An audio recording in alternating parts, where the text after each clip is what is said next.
Yes, good people, good morning, good afternoon, and good evening. I wholeheartedly offer whatever suits your time zone. I hope you're all doing well. Welcome back to another Blue Morning Show. Welcome back to another Chelsea match review. I don't think we'll have any news, much of news or topics to talk about out there. But again, we have a show to run. Yeah, we'll talk about the game again. Quite a lot to talk about, if you know what I mean. I know lots of you watched the game. There's still confusion as to what pattern we play, what formation we play, or again, still some blame game going on. Even though I'd say at this again in this particular game, I will not blame the manager, or neither will I blame any player. So sit back, relax, and let's get into the show.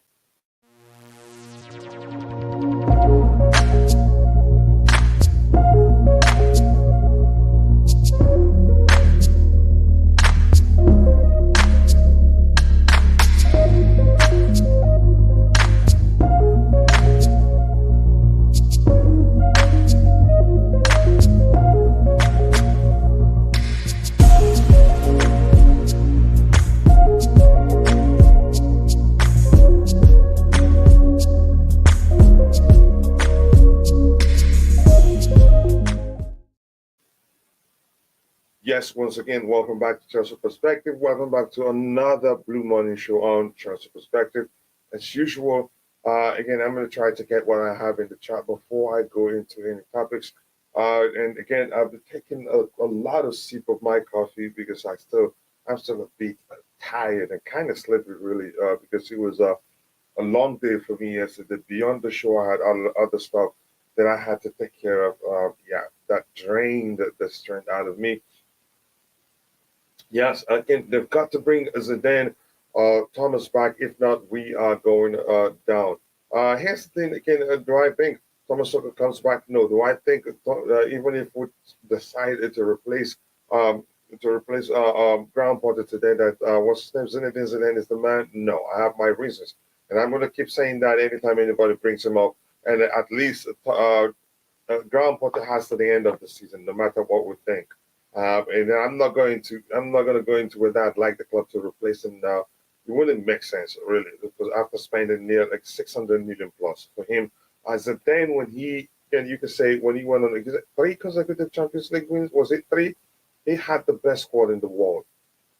Even you could select, could just leave the players to select themselves and then take a nap during the game and they still win games, if that makes sense. Bobby Fairview says again, big up Kuchila. Be keen to hear your thoughts on any pattern of play you might have observed in the game, any combination between players that you thought caused the opponent problems. Yeah, I could come up with one. You could say Kai Havertz again. You could say yeah. I think he combined the well with Joao Felix, even though I haven't watched the game for the second time. There are lots of good again more positives than negatives actually. I think probably it'd be easy to say there wasn't any combination play from the players because as much as again I'd say we played well, but I'm never going to say we played very well. Or let me say there are lots more positives. Again, there aren't actually plenty of negatives to be concerned about. Here's the thing: there were a few new players. One player in the central area, one player in the other flanks, one player as a 10. That alone is strong enough to cause it. For that is you could say strong enough to cause the disjointedness in the display that we saw yesterday. So that's the least of my concerns, really. Tactically, I think I give him some credit. He did what he's supposed to do, really. Again, I not really can we. They dictated the game at one point, and at one point we dictated the play. At one point, when they were dictating the play, we did what we're supposed to do. When we get the chance, we attacked again. We attacked very well. We countered very well. Just that we didn't put our chances away. And the truth remains, had we put our chances away, by now there will be only few blame games going around. Because even though Kai Havertz wasn't the one that missed the two chances that Felix missed, or three chances Felix missed, Kai Havertz is still being smothered up, you can say destroyed in the Twitter sphere or on social media. So yeah, as much as I'm not Grandpa's biggest fan at fans. I don't think anything that happened yesterday was his fault, if we're being honest. But I get it. I'm here again. Bring in your thoughts on the game too. I want to see what you think about the game overall. Big up, guys. Hope all of you are doing well. I hope you're doing well, Valley. Nice to see you again. Always nice to see you. And please, as you're getting in, make sure to drop a like on the show and subscribe to the channel if you haven't. Let me get your thoughts. I want to know what you think about the game if you're in the chat. Your honest opinion. Yeah, drop it in there, and I'll read it when I get to it. So big up to you, Valley. Valley. Okay, Valentine. So Valley. Okay, you've taught me that before. Joe Siago says, "Good afternoon, Coach. We had a good game. Just luck is not in our side. On our side yesterday, we moved. Yeah, here's the thing. As much as Graham Potter, I'm not Graham Potter's biggest fan. I'm still going to argue. Yesterday we were just unlucky. Whether again we played well, whether the fact that we played well was down to we had a lot of good our best players on the pitch. Reece James, Benju, centrally, even Loftus-cheek did his job. He did his beat. Again, kept it simple, didn't try to do anything special, and that worked to a certain extent. If that makes any sort of sense. So again, but that brings to mind the argument I've always made. Enzo will probably need somebody like Kante, and Kante being the one to be more disciplined. Why he'd have the independence to do more offensively. So I think you can say Kante maybe. I don't know, but this is again it has happened. You can argue Kante maybe if it was Kante who was the last man there would have handled the situation better than Enzo did. But there's no way to tell really. So we moved on. We played well. We went lucky. The numbers showed. That was again, it was a game that we should have won. A good game for our boys. Again, they showed a more fight last night. Do I think we showed fight? I would just say again, we did well than we've done in recent games. So I wouldn't say we fought really, but you have every right to see it the way you're presenting again. That any other games are trust. Again, so, thus far, I agree. Again, the goals will come. I hope so. Big up again. We have Graham Pulis and not Graham Potter. Get him out. It's not up to me. As much as I know he gets to the end of the season, and at most I'll still argue I'm not his biggest fan, but whatever happened yesterday wasn't down to him. And maybe you'd see it from another angle. Let me know why you think it was the reason why we lost that game. I want to hear it, really. Morning, Kachila, you want to bring the fights today. I see you. You won't blame manager. You won't blame players. You blame the fans or the birds in the sky. Maybe you blame the pitch. I just want to try the best I can to be as positive as possible. He picked the best lineup. What would I have done differently? Looking at the lineup, really. I think I talked about that yesterday, about that at length. What would I have done differently? Okay.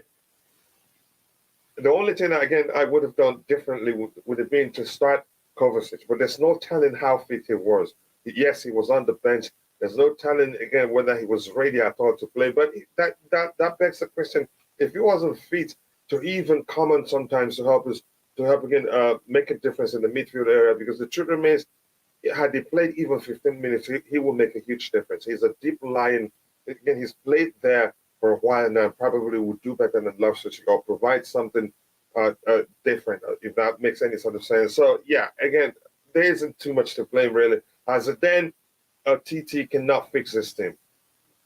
At this point, you could argue that's the case. Who's signing all of this, again, Potter or Bally? I don't know.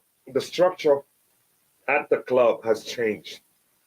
The structure at the club has changed. So the signings, I don't think it's down. Again, the signings, the players we sign, I don't think it's down to a single individual. They put heads together. They decide on what player the club wants to go. But you could argue majority of it, yeah, to the club, given they have a plan in place before they signed Paul, and they signed before they signed Graham Potter, if that makes sense. Coach, again, I also support Real Madrid. Zidane is not world-class manager. I've said that before. Again, he was coaching the best squad in Europe at that time. That's a chance also, if we're being honest, it wasn't down to the squad, but the fact that we haven't seen him win anything with a less stronger squad, that argument will always come up, if that makes sense. Okay, you want him out, Max Mood. Sorry again to hear that again, Coach. Do you still believe in this Potter? I have never said I believed in Potter.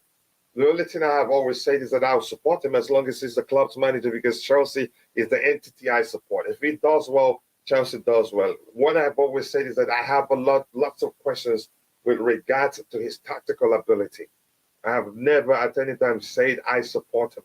No, again, you could say that I back him or that what I have always said, give him time. And he has at the end of the season. And I recognize if I yell Potter out from now till next week it doesn't change anything for a multitude of reasons. And I don't want to go into that right now. I am trying to assess whether we played as a team or relied on individual talent. No, you could argue it was mainly as an mainly again individual. You could say predominantly on individual brilliance. Yeah, but overall, we did better than we've done of late, if that makes sense. And there is exception talent again. Talent. There are exceptional talents in there, not just one actually. But if we were a team, why can't I think of a single combination that worked out? Maybe have you rewatched it? Maybe you have to rewatch it. I have to say, even though I haven't rewatched the game, I'd say again there are a few here and there. It wasn't because it didn't happen consistently for you to say, "Wow, it was such a team play that you'd like to watch it 10 times again," if that makes sense. Yeah, but I get where you're coming from. Havertz worked hard.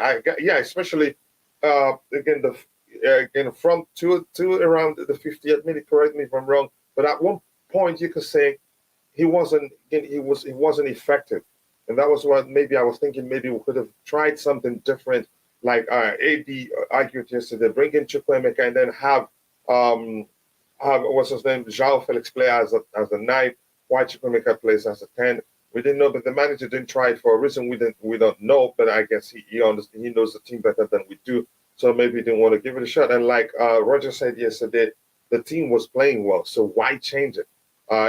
That's a solid argument on its own. We are in a desperate need of a goal. That again, in bring Mount and Kukurea, bad in-game management from Potter, excluding Aubameyang from the team is a mistake. That was a mistake. Again, Aubameyang is a better finisher. At least he could have added depth in terms of the number 9 area. But Potter, I've argued that maybe that will make people to start paying attention to the fact that he doesn't like anything close to being a traditional striker. But I'm going to move on from that argument. Maybe there's still time. Maybe he does. Maybe he doesn't. Maybe there are other reasons why the club collectively, maybe it wasn't down to him. Maybe the club collectively decided to leave Aubameyang out. We don't know. Potter lost again the cause. Again, he did not have no number 9. That's a solid argument. We could have tried something different around 50th to 60th minute when I argue Kai Havertz started being effective. But he had a good game overall, but not throughout the game. I think with the chance we made and missed, there isn't much that could have been done differently from a tactical perspective. Yeah, I agree. That's why I'm saying there's no too much. Again, you shouldn't be blamed. There's no more positives really than negative. Because if you talk about not seeing too much interplays or too much from the players, we have a few new players in the team, and that alone can cost that, if that makes sense. 2 wins in 14 games. Yeah, if you come back to that, then you have to say that's not good enough. Like the legendary John Terry did say himself. Again, Kante and Kovacic must start at the second leg. Keep them fit and ready for the second leg. Goes to again. The same goes to Reece James and Chilwell. Do not play them in the Premier League. It has worked because we could have won that game by around 3 goals or at least 4 goals. Can we remove Pulisic and register Aubameyang? I'm not sure. I don't think you can do that now. I'm not sure. Maybe after the round of 16, maybe. I'm not well acquainted with the rules that much. Enzo, the Argentine, Jorginho, no. Remember, again, no, you can't say that. He's a deep lying playmaker, not really a defensive midfielder. But because he plays deeper, it's easy for people to come to the conclusion that he's a defensive midfielder. And had he, again, brought the guy down, it would have been a red card because he was the last man if you measure the line. I don't know what else to say about that, really. Again, I prefer the way we looked when Mount moved in. I think you said that yesterday. When he came on, I think we looked a bit better, probably because we pressed better. Because, again, our pressing was non-existent, really. If we're being honest as well, again, as much as I think we did well, our pressing was non-existent until he came on, even though, again, he's not my favorite player at the club, but I understand what you mean. And Felix moved to the left and forward. Again, Mount connects midfield to the defense. Mudryk don't start again for me, again, until he improves. Maybe, let's see if that happens. I think, again, it was Potter's mistake to play only with two in midfield. We got carved open. Did we really? I wouldn't say we got carved open. If anything, Dortmund, it was always on a break for them. Let's see what else we have here. How can you support something you don't trust? Well, do you have can you do otherwise? You can't do otherwise. Whether, again, you have to support your club. Supporting your club means you support the manager and the players. You cannot do otherwise, because a Yale Potter out from now to 2039. If they want to keep him, they keep him. I don't know if that makes any sort of sense to you. I'm really blessed. I see you retracted that message, so I'm going to skip it for now. Big up, coach. Yesterday's game was better. I felt, again, better for a while now. Bali should buy a few more managers. Have a team of managers taking turns, match them. We get each match day. Have them take turns each match day. Then we pick the winner by result. Rest and get rest and get kind. Again, manager hunger games. Yeah, maybe that's what will get us through this, again, what we're going through, because it is, again, heartbreaking and painful, really, if we're being honest here. Potter has won 2 of the last 14 games. Not good enough. Again, that argument will always come up. No matter how you see it, the fact we have a village of injured, we had village of injured players, because a lot of them are back now. I'm not sure how many of them we still have left that aren't fully fit. Kante has started training. He's back in training. Yep, he's back in training. Eduardo Mendy a few days. So yeah, you can argue. We're better off now. But before these guys came back, you could argue we had a village of injured players. That alone, you can say you must consider that when you talk about how many games we've lost. But still, I still think we should be doing better. I duly understand your point. Potter is a system coach like Pep. They don't look at the game and change the way of playing to counter the opposition. They pull and plug players with the same play. Wow.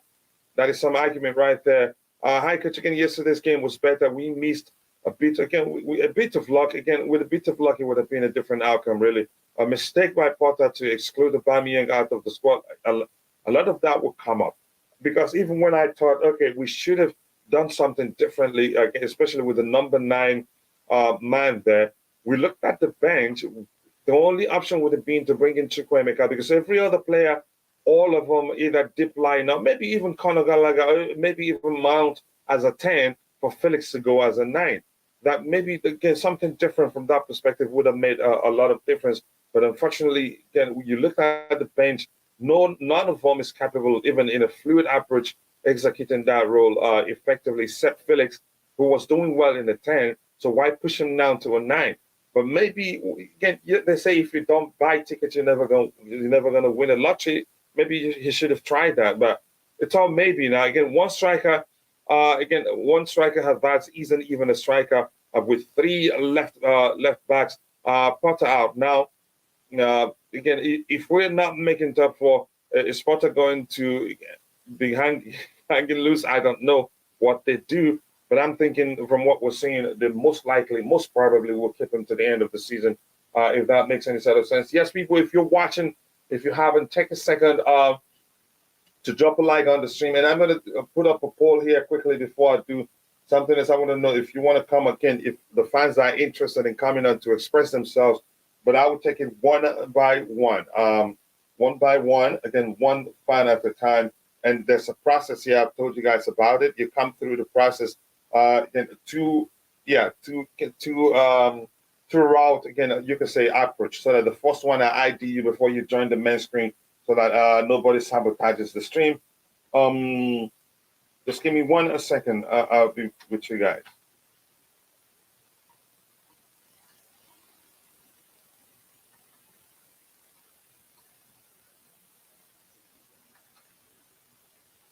One second, guys.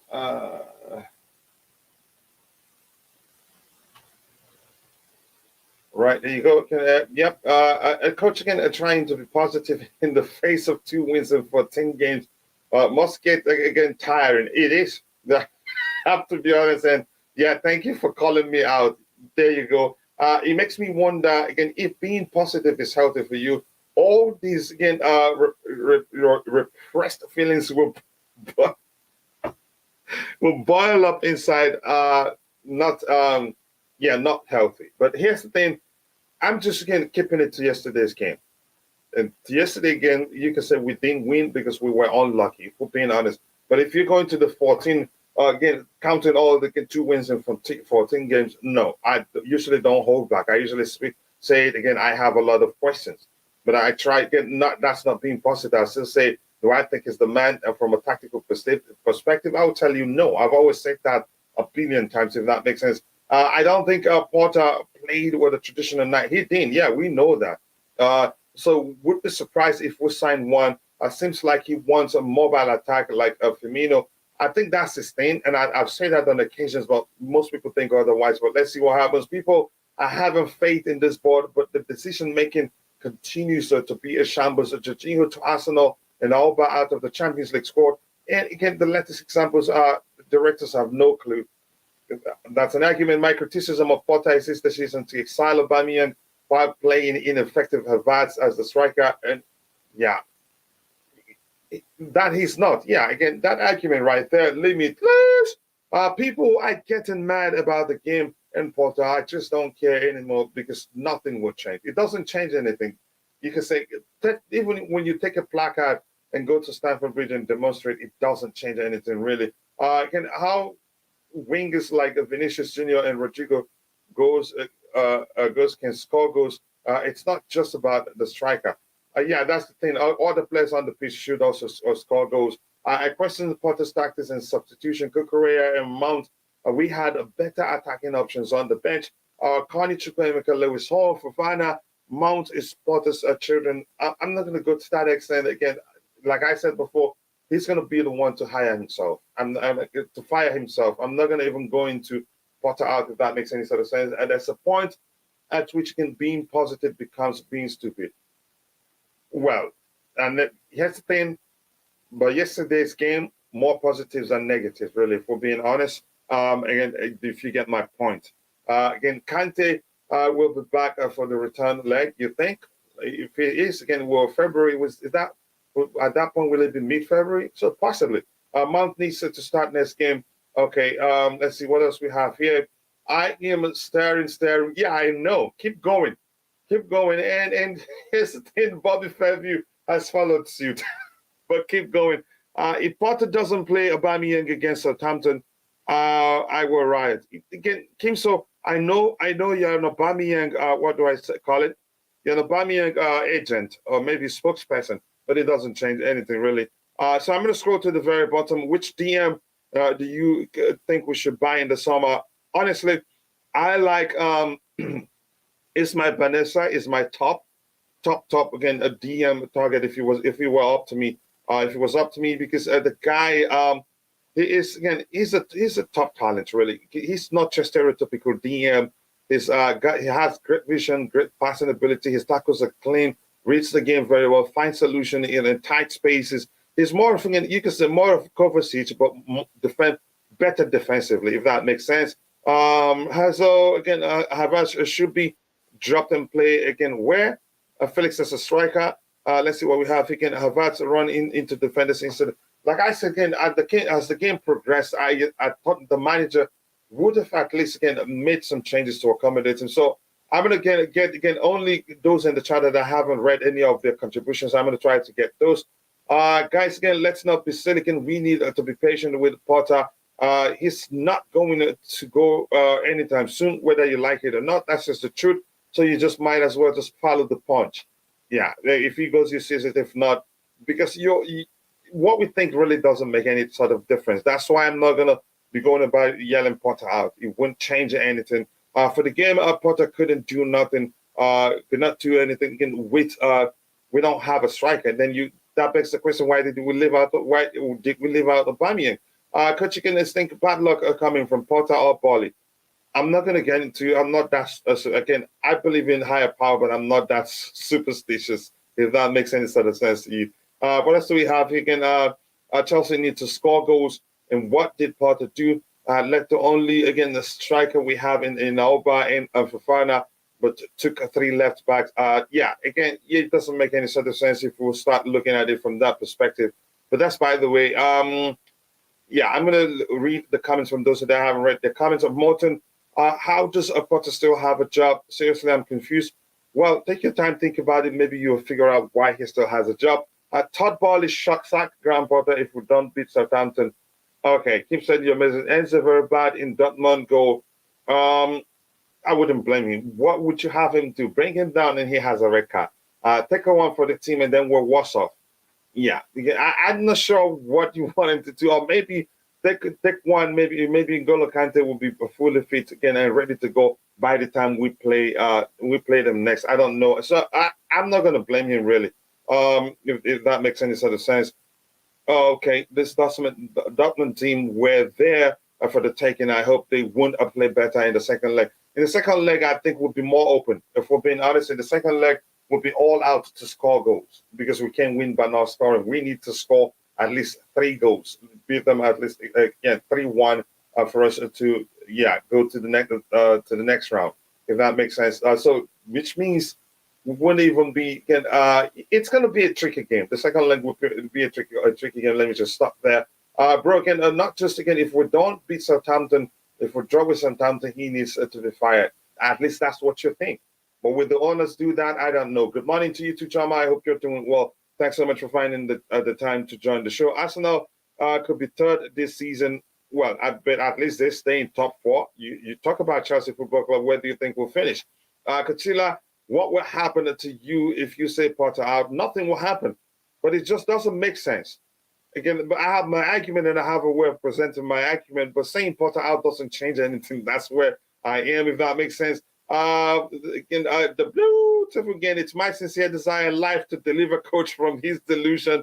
I've heard so many excuses, narratives, and agendas from him. Just again, he doesn't have to ride my Potter out boss. No, I don't have to, and I'm not making excuses for him. Have you helped me make excuses for him? Give me one. No, I don't make excuses for him. I'm just not going to start saying Potter out because it doesn't change anything. We offer a free bus against psychiatric service. If you're interested, be nice, man. Let me see what else do we have here that I want to look at. Good morning, good afternoon, good morning to you too, Chama. I hope you're doing well. We played well, no goal. Yeah, but again, let's be honest here. How about somebody said yesterday when the argument was that we played well. How about the fact, okay, we played well. If you played well and you don't score goals, I don't think we should actually saying we played well. That's why I said some people saying we played very well. I said I'm not going to say we played very well. If anything, we did better than we've done again of late. Maybe. I don't think again. So it doesn't. If we're being honest here, it doesn't really make sense to say we played well when we didn't score goals. I don't know how you guys see it. I think that's how I see it. But that's why when we move on, I'm going to share the link in a bit. What do we have here? Potter still being employed is why, again, it's never coming home. They bought him half squad again in the January window. Okay, again, top of the morning, coach. Again, you too, Hakim Frankson. I hope you're doing well. Chelsea fans want the players and coaches to have again a mentality change, but they themselves don't want to change their mentality. Good luck doing that. Fans will always be fans. And that's why, again, when I see people condemning fans for expressing themselves, that's what fans do. That's what fans are, and that's how fans expressing themselves. They can say they want the manager, the whole team sold. Does that mean the manager will be fired and the whole team sold? No, it doesn't happen. So fans will always be fans, and that's why I will never go to the length of saying somebody's not a real Chelsea fan because they want a certain player sold, because we'll never all agree on that. 4-3-3, more legit to play next time. You think so? No mentality, no vision, the players and all that. And I haven't read anything from Thomas Pace. Enzo and Jorginho would be a great race. Again, he is a very good, great player, but not the fastest guy on the pitch. Okay, Good one, Coach Morning. After a long day, my mind is made up. If by the end of the month nothing changes, Potter out. I am sorry, but this is unacceptable from Potter. Okay, you're Vinicius and Rodrigo were okay. Yep, I'm gonna scroll to the very bottom, except if I see anybody that I haven't read their comment. Big up to you too, DJ. I hope you're doing well. Thank you so much for finding the time to join the show. Why is Potter so calm? Why are the coaches? Again, that's who he is. That doesn't change anything if that makes sense. And I'm not going to go into that. Good morning. Until Chelsea sack Potter, end of season, they will never win anything. Wow, that's some argument, right, Coach? Sorry, I cannot join panel today. To wind you up, I would have if I could. I blame Potter. Yep, I get where you're coming from, but I understand, bro. Big up to you. Much love. I know you're probably very busy. Anything Morton mentality, mentally ill people have something in common with Chelsea fans. Neither know they're crazy. Really, that's not okay. Really, if I'm being honest here. So I'm gonna scroll to the very bottom. Mr. Polito, wait, let me get this one. Okay, in this one, Chicken Chelsea will eliminate Dortmund and go to quarterfinals. I hope to see that happen. We played well, Coach. Okay, if that's how you see it. Our issue was creating chances, but now we are creating the issue. It's taking chances. Now I think I could see a team clicking. Yeah, I hope it clicks soon enough before Potter loses his job. I am not mad at Potter for this match again. I am more frustrated than he seems to push all the wrong buttons. We are on current form level near the likes of Leeds, Everton, Southampton. Even injuries are no excuses. Yeah, again, like I've always said, yes, we have a village of injured players, but again, we should be doing better than we're doing right now, if that makes sense. Coach, again, how are you doing? I'm doing well, Principal. Thank you. Long time. Yeah, same here. Again, I'm so sad in Ghana since our Ghanaian player, Christian Atsu, missing in Turkey earthquake. Some conflicting reports. At one point, we heard he's been found. At one point, again, we heard the news is conflicting. I hope he gets found alive. Unfortunately, again, it's an unfortunate situation. And again, condolences to the families that lost lives in that earthquake, and again in Syria, and also Turkey and other places affected. Mudryk need to be benched. Maybe we need to see that. So because we know Burnley's ego will not allow him to sack Potter, it means we fans should accept it. Yeah, what can you do otherwise? Let me know what you think you can do otherwise that makes any sort of any difference. So that's why I'm going to share the link to the panel. So anybody that wants to join, if you have time, can join. Again, it's a two-way approach. You join the first one, then you get the link to the main panel, if that makes sense. Let me see what else we have here. We have to win again this week.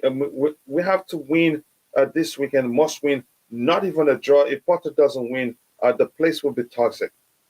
Wow. Yeah. I don't. It's toxic already. What else do you have to see?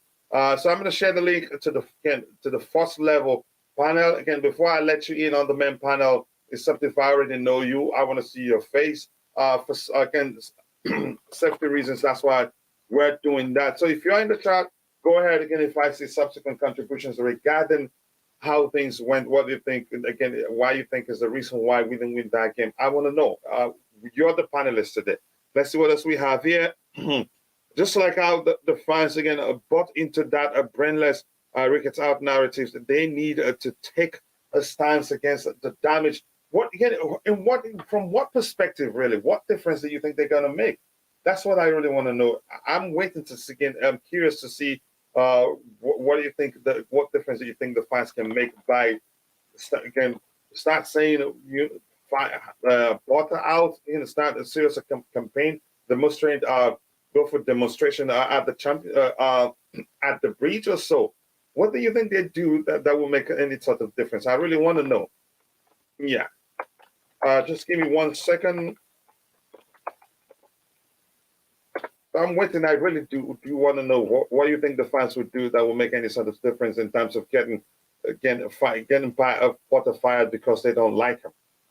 Yeah, so I'm waiting. I'm curious to get your thoughts on that one. Again, I have the links to the panel in the chat. If you want to join, that's up to you. Lukaku coming back in summer, just you wait. If that may well happen, if we can't find a buyer, which means he comes back. It is as simple as that. But let's see what happens. Do I want him back? I don't ever want him at the club because you can argue he's burned the bridge. He's even burned the ground where you'd have the possibility to rebuild the bridge, if that makes any sort of sense. Again, those who are backing Potter, imagine losing the next three Premier League games. Check where Chelsea will find itself a relegation battle. Here's the thing. Let's be honest here. We have again a technical director who I know he's the footballing person of all the people there. He understands football better than most of them in terms of the hierarchy, not the scouting department and all that. But Ibali and the owners, those who spend billions to buy the clubs, I think if he doesn't see things are changing, if he speaks and say, the direction we're going, I don't think this will ever work. Which means again they'd listen to him. And no matter how you see it, it's business. And they probably know fully well if we miss out of the Champions League, then would struggle to balance the books in the summer. Yeah, I know. And again, they know quite well if we miss out of the Champions League, it'd also be difficult to attract big name sponsors or big name players. Even Joao Felix, I don't think would want to stay, no matter how well he does. So they know that quite well. But let's see what they do. The fact that they did an internal review, you could say assessment maybe. They did the internal assessment, and the fact that we're seeing statements coming out saying again, you could say phrasing how they still back Potter, how Potter is the man despite result. It's usually not a good sign. And in Potter's case, if it turns out, yeah, again, they really backed him, and then even if things continues to go again downhill and they still back him, I'd be surprised. Yeah, because again, it's usually not a good sign when you start hearing they back him, the board back him. No, tell me where that has happened, and the manager stayed longer than you can say than a few months, if that makes sense to you. Again, Southampton with a new manager bounce. Yeah, good luck. That's another good point. That's another good point. Usually, again, no matter how bad the team has been, when you get a new manager, the new manager bounce factor comes into play. Every player wants to play themselves, or the players want to play themselves into the team because they want to show, yeah, I deserve to be started. So good luck. It's going to be a difficult game. Yeah, again, we're in again for it. Again, Coach, again, what I'm saying, there are fans like me who wants to back Potter, but now patience is running low. Once the ones backing Potter changes course, but does it really change anything? That's what the question I'm asking. Does it really change anything? I don't think it does, really. But let's see what happens. I'm going to pin the link to the panel in case anybody wants to join. If not, I'll continue having fun with the conversation I'm having with you. I lived for a few years as a child. Again, some of the nicest, coolest people. Okay, you're having a conversation with somebody. Okay, I think so. Again, a relegation battle sounds good to these people. Well, again, that's where we'll find. That's the situation we'll find ourselves in. If that makes sense. Again, people will have 38 likes. If you're watching, if you haven't, take a second, drop a like on the stream and subscribe to the channel if you haven't. Thank you so much for all the support. Let's get it to 50 and 100 likes as soon as possible. If this goes on, it will be time to win a Champions League for Chelsea for first time in modern era. Oh my goodness. Yeah, at least we get a chance, like Bobby Fairview said yesterday, we get a chance to win another trophy that we haven't won. Coach, this time our man Koulibaly played well. I haven't questioned his abilities. I have never given up on him. I have never been one of those that said he's a bad signing. No. I've always known he's good. But that's by the way. Again, where do the Felix and play when Nkunku comes? Yeah, maybe in a fluid approach still. If we keep Felix and Nkunku comes in, it will still be a fluid approach. So each get a chance to be in the 10 row or the flanks, left or right, wherever they want to be. I'm guessing that's the only solution to accommodate them and keep them all happy. On the bench, maybe. I don't think so. Again, Coach, again, do you realize something yesterday during the game? When Dortmund was playing soccer, our players were standing watching instead of closing them down. That's why I'm saying I did say this. As much as I think we played better than we played in a while, I think our pressing was non-existent. Our pressing was really awful, if we're being honest. We didn't press well. We didn't press strategically. If anything, a single individual runs for the ball and others will stand and watch and not, again, try to cut off passing lanes for the player in particular that player is going after. Premier League teams drop a 2.5 million for every place they drop down the table. Let's see how quick ball it reacts when Potter start messing with his money. Yeah, I've said that. Again, maybe in another way. I didn't know this. Thanks for educating me. I didn't know that, again, for everywhere you drop minus 2 million, I was always saying, again, my point has always been if we miss out of the Champions League, that it will hit the club's pocketbooks really hard. If that makes sense. This season, we already lose to Southampton, right? Did we? I think 2-1. I don't remember that game. Again, Southampton is what happens when you sell your best player to Liverpool again for 7 years running. I said Dortmund would beat Chelsea. Lenfield, how are you doing? I hope you're doing well. Kachila, again, we can do what Chelsea fans do all the time. And when they objected to something, again, I was ready to protest Bally from the time he rolled out that data-driven nonsense in the bidding process. I think I remember your comments then. Just write again this season off and take whatever positives you can. We are hanging on in the Champions League, but that's it. Yeah, it's no good news from any angle, really. Can these miss a shot? Didn't start under Potter. I think Southampton would break the dam. Will break the dam though. Again, 3-0. Okay, let's see if that happens. Southampton are going to pipe this team to 2-15. Okay, let's see what happens. Again, Valley says again, Lukaku goes to Atletico Madrid, and Felix is staying with us. Here's the thing. Good luck trying to factor Lukaku into Joao Felix's deal. Lukaku is worth nearly nothing now. Honestly, Lukaku is worth basically, again, who is going to pay you anything north of 50 million? That's even too much. I don't think anybody will pay you that. They know we're desperate to get rid of Lukaku.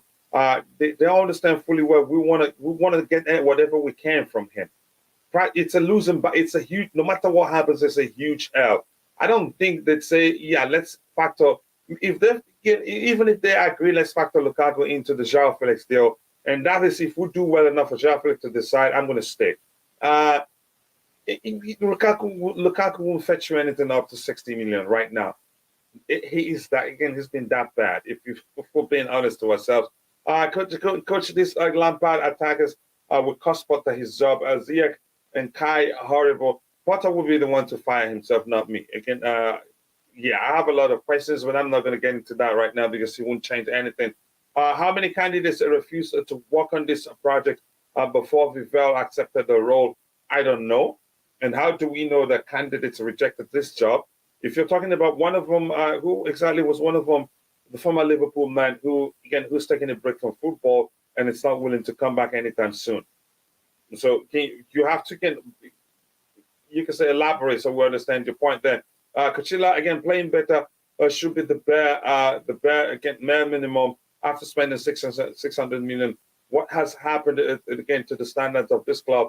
I think you from what you just said, you have a good conversation with Bobby Fairview there, who's in the chat.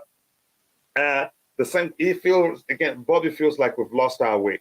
But that's, by the way, that time when we again interested to sign Lavia, we're interested to sign Bissouma. There's also again Ivory Coast International. We end up not getting any of them for some reason. I don't know. Again, Ziyech don't want to even be at Chelsea. I don't blame him. I think he played again. He did again. His performance yesterday was acceptable. Let me just phrase it that way, if that makes sense.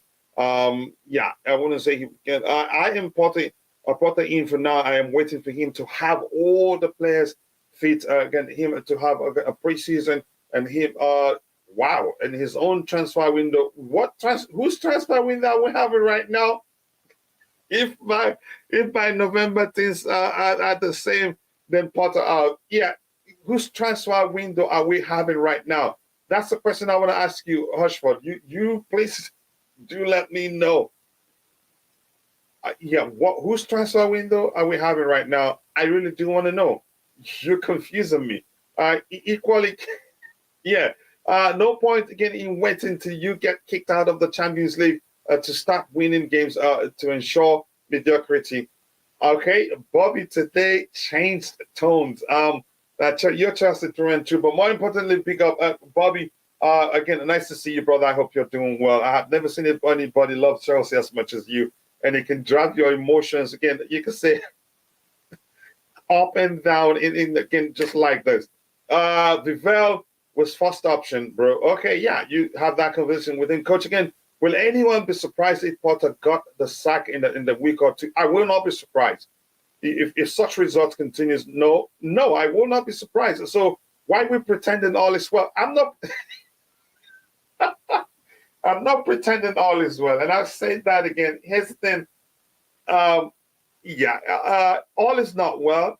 But again, before they sack him, they want to be sure. I'm guessing they want to be sure that he's not really the man. And there are a multitude of reasons, excuses that they can come up with. They could argue he hasn't had his window, so he just had this window. He has a lot of new players. They could argue that they could argue he has a lot of injured players out. So maybe they want to give him until the village of injured players are back. That's when they decide what to do with them. So yeah, for me, more importantly, the strongest of the reasons why I think, or the most pronounced of the reasons why I think they'd never let him go is again, it won't be easy to let him go. Is the fact that they hired him. And I'm not sure whether they looked at his winning percentage before they hired him. At that point, I think he was, according to Ty's video, I think it was 31% or so. So they probably would want to, it's a human thing to show, look, we knew exactly what we're doing when we hired him. He's the guy for us. That's one of the strongest reasons why it'd be difficult for them to fire him. And if you see the smile on the faces of, again, Koulibaly and Todd Bowley, whenever we play well for 5-10 minutes, you see them smiling. You can, what I read from their smiles and the way they were acting is that you see how good we are.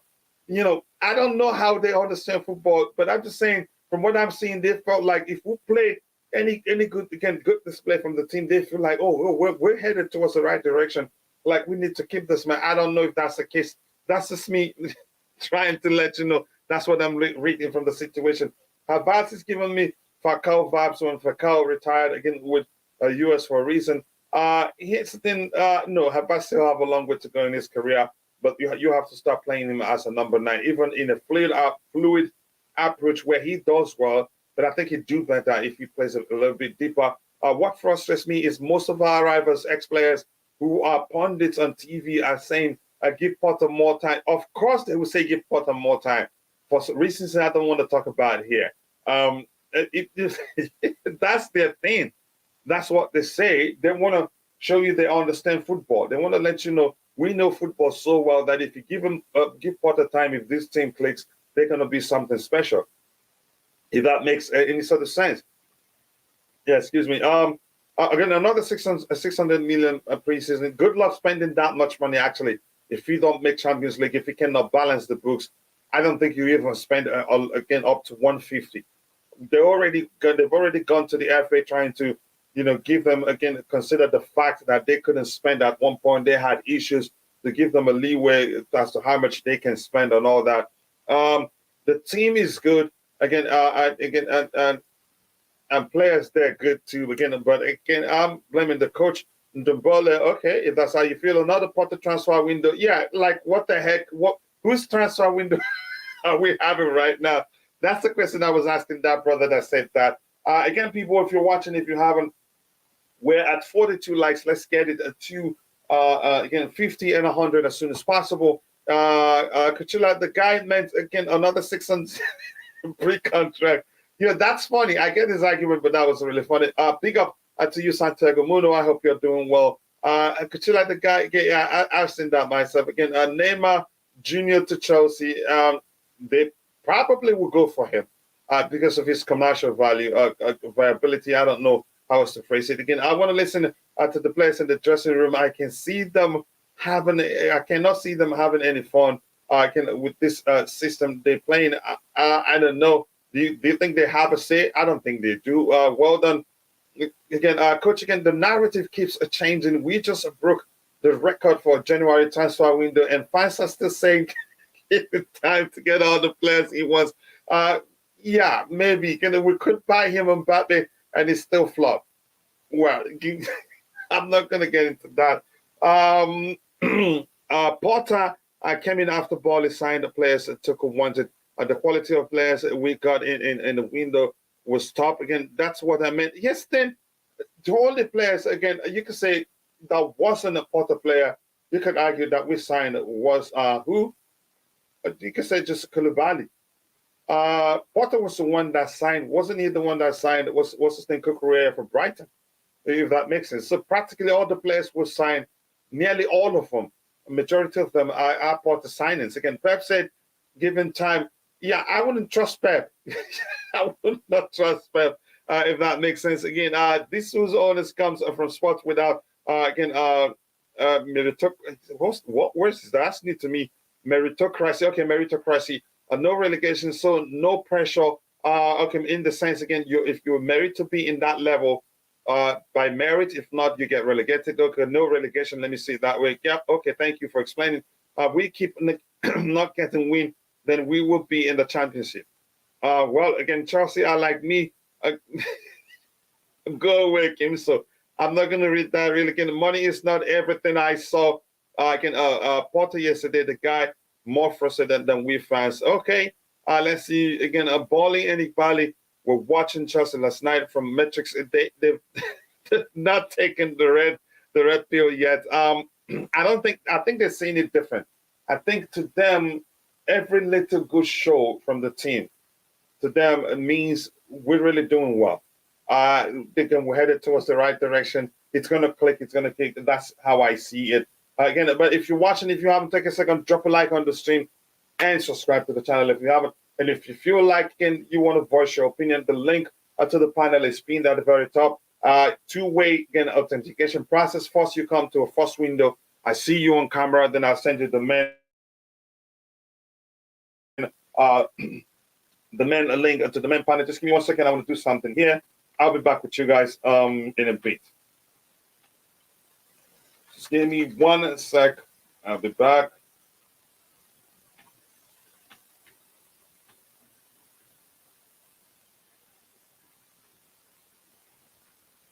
Just give me 1 sec.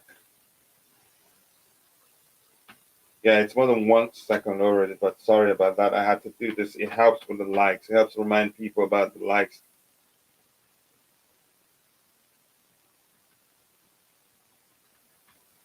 And please, if you're watching, if you haven't, please take a second, drop a like on the stream and subscribe to the channel if you haven't. Thank you so much. That does go a long way for the channel. The likes do go a long way.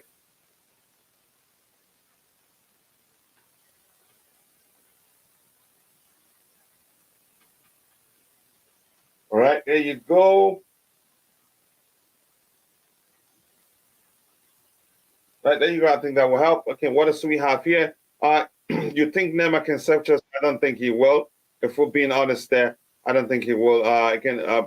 Yeah, that's by the way. The best game of the season was against Spurs. I'd say, to me, the best game under him, under Graham Potter, was against, Wolves. Neymar is finished. You think he's finished? I don't think so.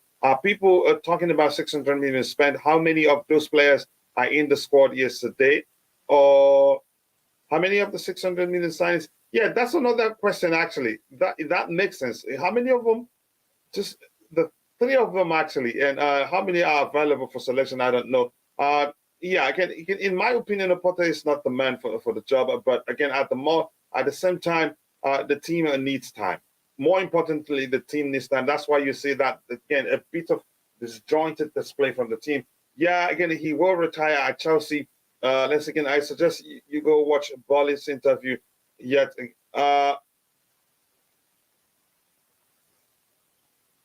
me 1 second. Roger, you can come in. Roger, your thoughts on the game yesterday?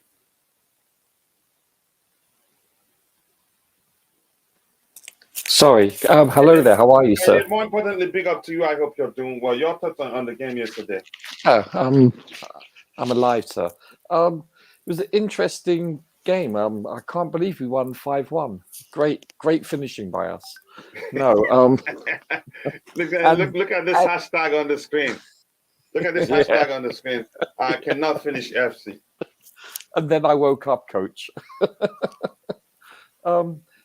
As I said yesterday, I still haven't actually rewatched it yet. I just got home, so I've been out this morning. So, um, I understand everyone's frustrations, but let's just put it in perspective, yeah? So, if we were all Man United fans and to Alex Ferguson's just been hired, how would you react to him? You wouldn't give him 6 years to win his first league titles, would you? No. So in essence, no. It's like, you know what? So whether listen, I'm not for Potter in or out. I just believe we should give the chat and the actual squad time. But everyone has a trigger finger. It's like supposed to be £7 per square inch, but no, it's like it's 1/1,000,000th of £1 per square inch, just the slightest little hair touch, and you want to pull the trigger on him. It's simple as that. It's nonsensical. It's like 2 out of 14. Well, yeah, there are extenuating circumstances. So you know what? If we get a new manager, as soon as the ball is kicked out of the semicircle, I'm like, coach out. Nope, that was a bad pass. No, new coach. Yeah, and you have to use coach. No, I mean like the new coach, the new manager. Do you understand? It's like, I'll do that. Do you want me to do that every time we get a manager? I'm like, no, he's only been the manager for 4 seconds now. No, that was a really bad pass. New manager. I mean, that's how moronic it sounds. Everyone should have an opinion and be respected, but be logical, be objective, and be cerebral. I laugh. I've been listening, while on my way home to the show, and it's farcical. It's like Potter at this and that. I'm like, wow. Potter, listen, any coach or manager, once these players cross that white line, the coach, the manager is not responsible for his players missing a penalty, taking a corner, not passing the first man, etc. Putting your hand in a position to give a penalty away. No, that's about execution. Once they are on the pitch, the players are the ones that either execute correctly or do not. Ergo, either concede silly goals or score, or don't score a lot of goals. So, you need to differentiate. When I say you, I'm talking about generally. The people need to differentiate. The coach or coaches aren't the ones that execute, that are heading the ball, passing it back, whatever, saving a great shot. They're not the ones doing that. They are the coach/managers are the ones that train them, instill tactics, substitute, choose formations, put these players in a position with which to, shall we say, reach their potential, either individually or collectively. So you can't blame a coach for players missing stuff. You just can't. They have no bearing on it, obviously. So people need to get over that. And as I said, I just quoted the most successful Premier League manager in the history. And guess what? He didn't do Jacques Cousteau for 6 years. I think he won a League Cup or an FA Cup in his 3rd or 4th year, but actually winning a League Cup, he was poor. He wouldn't be able to be successul in today's game. Here's something we should consider now. It's farcical. I know you probably just quickly, Roger. Yeah, you're well acquainted with again how much money clubs can rake in that period when Alex Ferguson was the coach of Manchester United. At during that period, you can say again the fact that they were not doing well. Then did they have again the same issue? Would they, you could say, have the same issue financially for not making top 4, or each time they drop again at each level they drop in the Premier League table minus 5 million pounds? So I'm not sure what the fiscal. I know that Because whether it's important. If we're going to be again, I get your argument. Believe me, I judge him objectively. If we're yeah, going I to know you be do. comparing him to But Sir Alex so Ferguson, we must so see this from a business perspective. How football so is run Man, these no, days. because Man United is one of the top two. In fact, there were only at that time there were only one of two teams that were actually traded publicly on the stock exchange. So they are fiscally a powerhouse.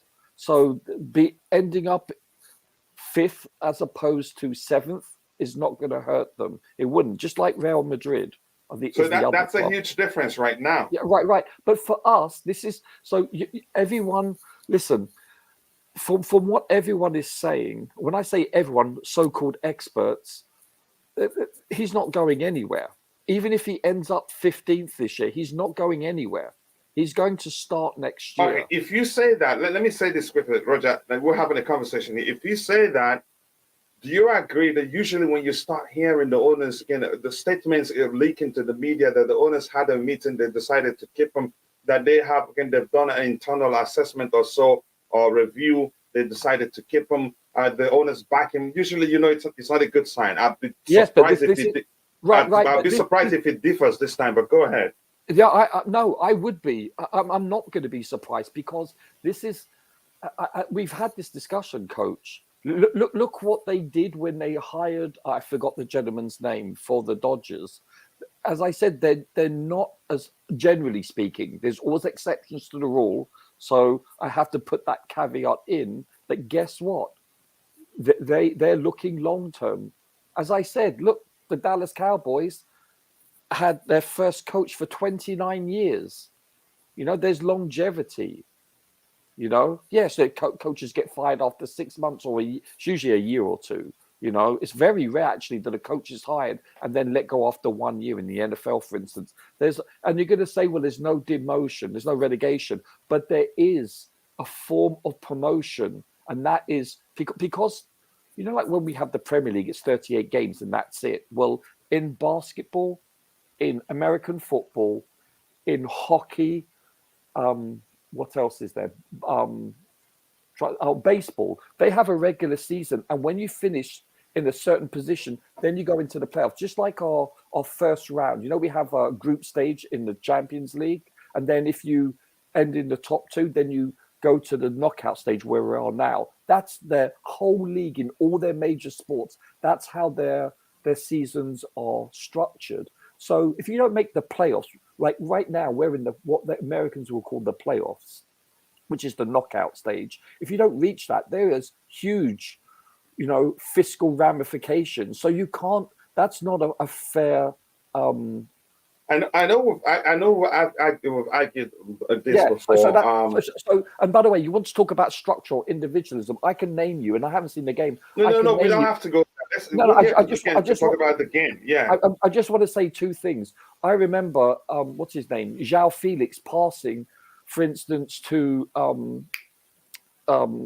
Kai Havertz, for instance, when he passed him through the lines, when Kai got over, then passed it back to him, which in turn then he hit the crossbar. That was a beautiful. And by the way, that's symptomatic of his passes that he's done in virtually every game. The other one was Modric passing, I believe. No, you can.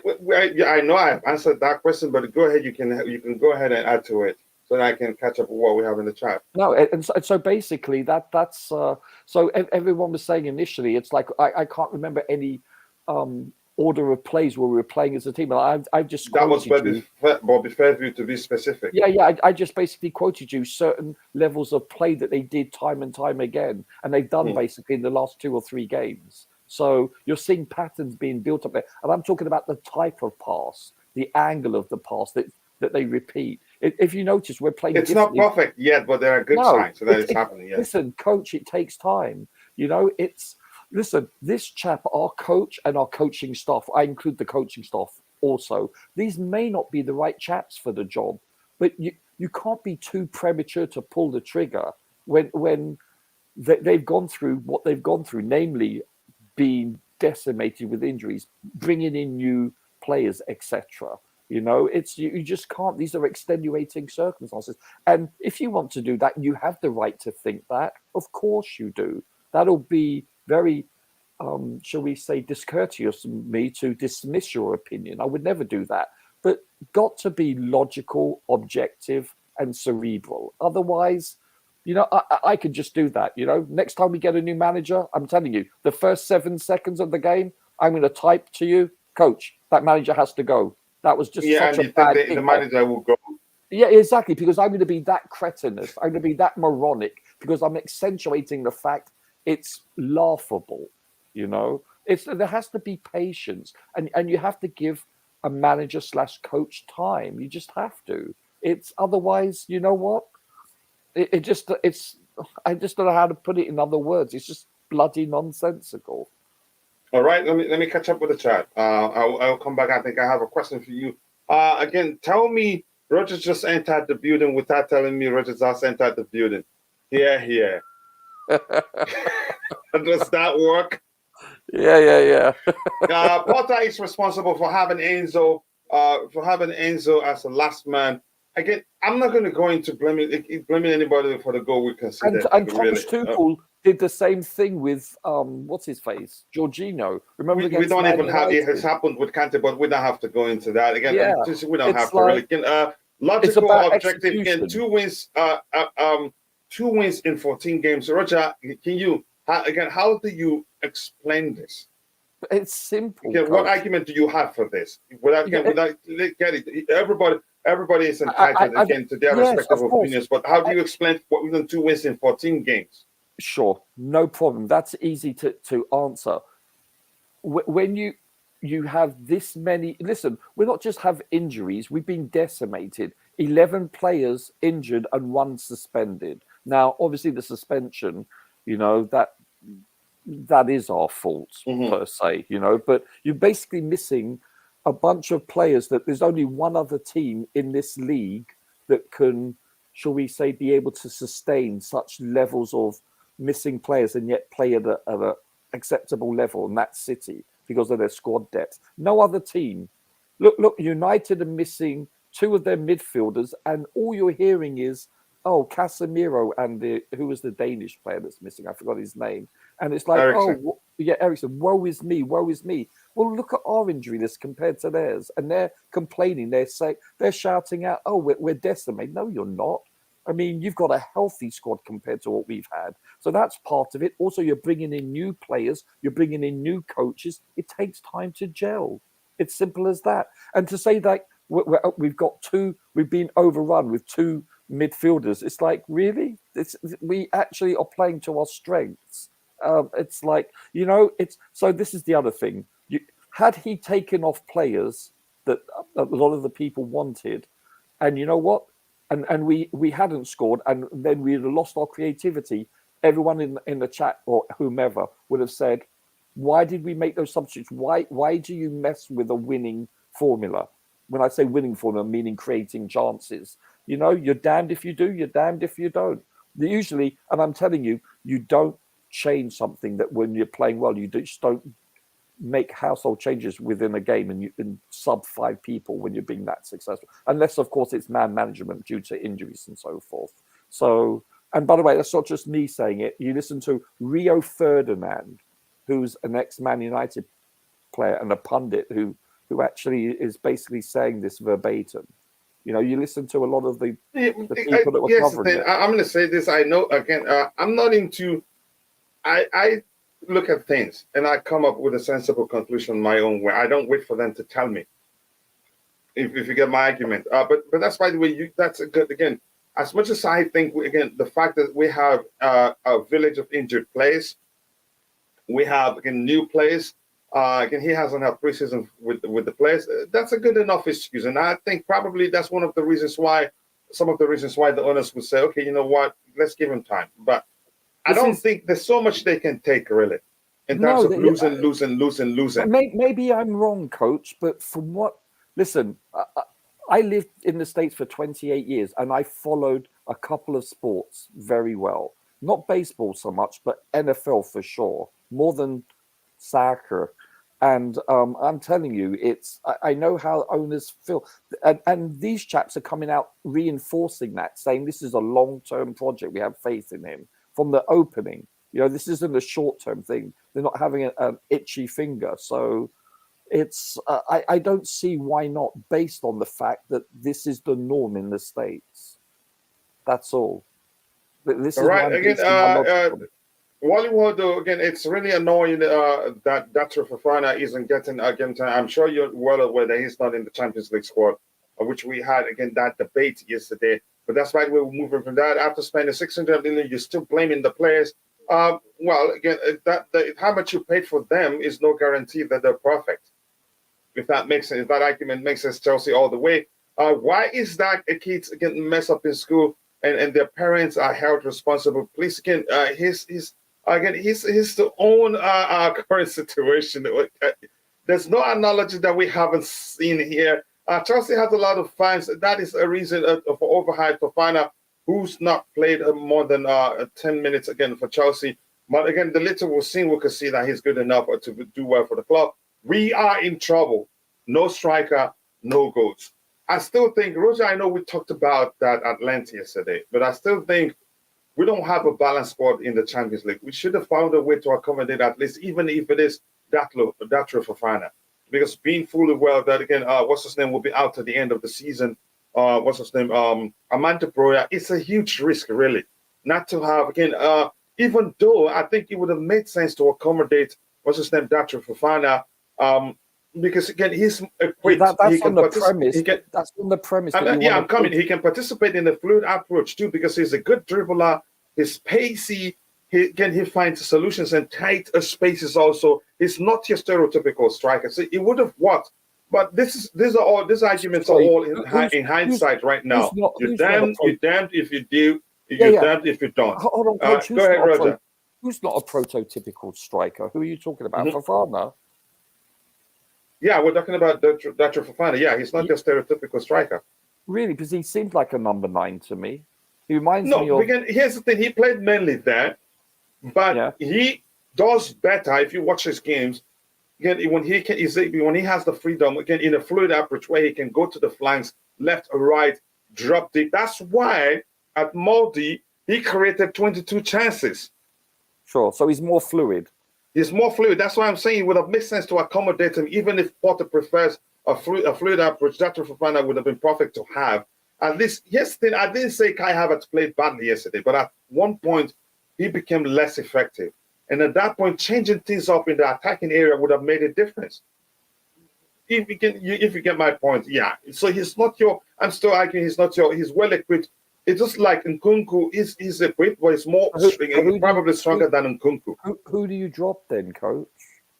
That's why I said again, it's difficult to say. We're all talking in hindsight right now because you're damned if you do, you're damned if you don't. If we left Mudryk out, people still argue, how can you pay that much money and he's not playing in the Champions League?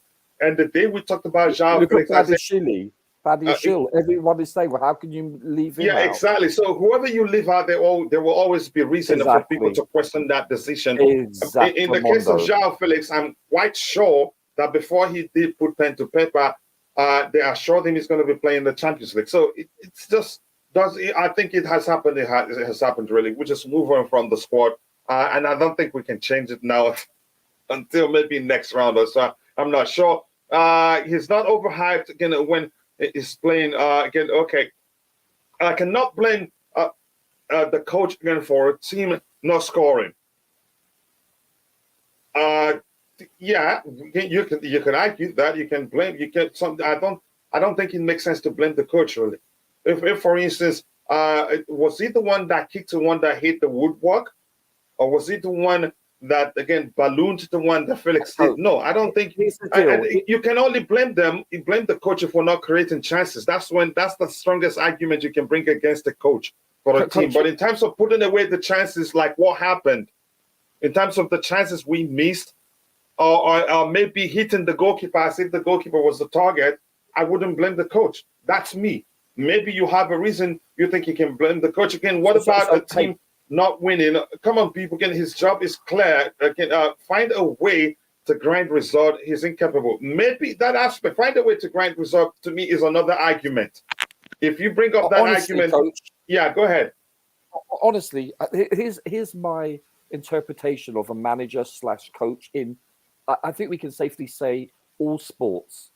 I think they get way too much credit when a team wins, and Yeah, they yeah. receive way too much blame when the team loses. Laughing Seriously, they at do. yourself. It's they just do. The coaches, because they're not the one that's executing. You know, it's like a swing coach in golf. Like, yeah, I could be Tiger Woods' swing coach, but trust me, I'm not hitting it 350 yards down the fairway. And yet the swing coach will get the credit. You know, it's all about execution. You know, and that's yes, they're overpaid managers and coaches, but I'm sorry, I don't subscribe to the extremes. You know, for the positives and the negatives, it's somewhere in between. As simple as that. Yeah, again, yeah, but it's somewhere in between. But I get your argument, Boogeyman. We lost our first leg in 2012 against Napoli. Again, that 2012 Napoli gang included Cavani, right? It's in Cavani. That's the most popular of the players I remember. Then again, one of the most popular again. And when the Champions League again, everything is possible. That's the truth. This tournament, that again, we lost 3-1. Everyone said we can do a comeback, and we showed them we can. And this is just a 1-0 win. But here's the thing: at home, we'll be all out to get goals. And these guys, the speed at which they attack, wow, I was moved. But hopefully, we can turn things around. It's very possible. How can you overhype a player that hasn't played a full 90 minutes yet? Again, it's a plain and simple. Again, I wouldn't say we're overhyping him.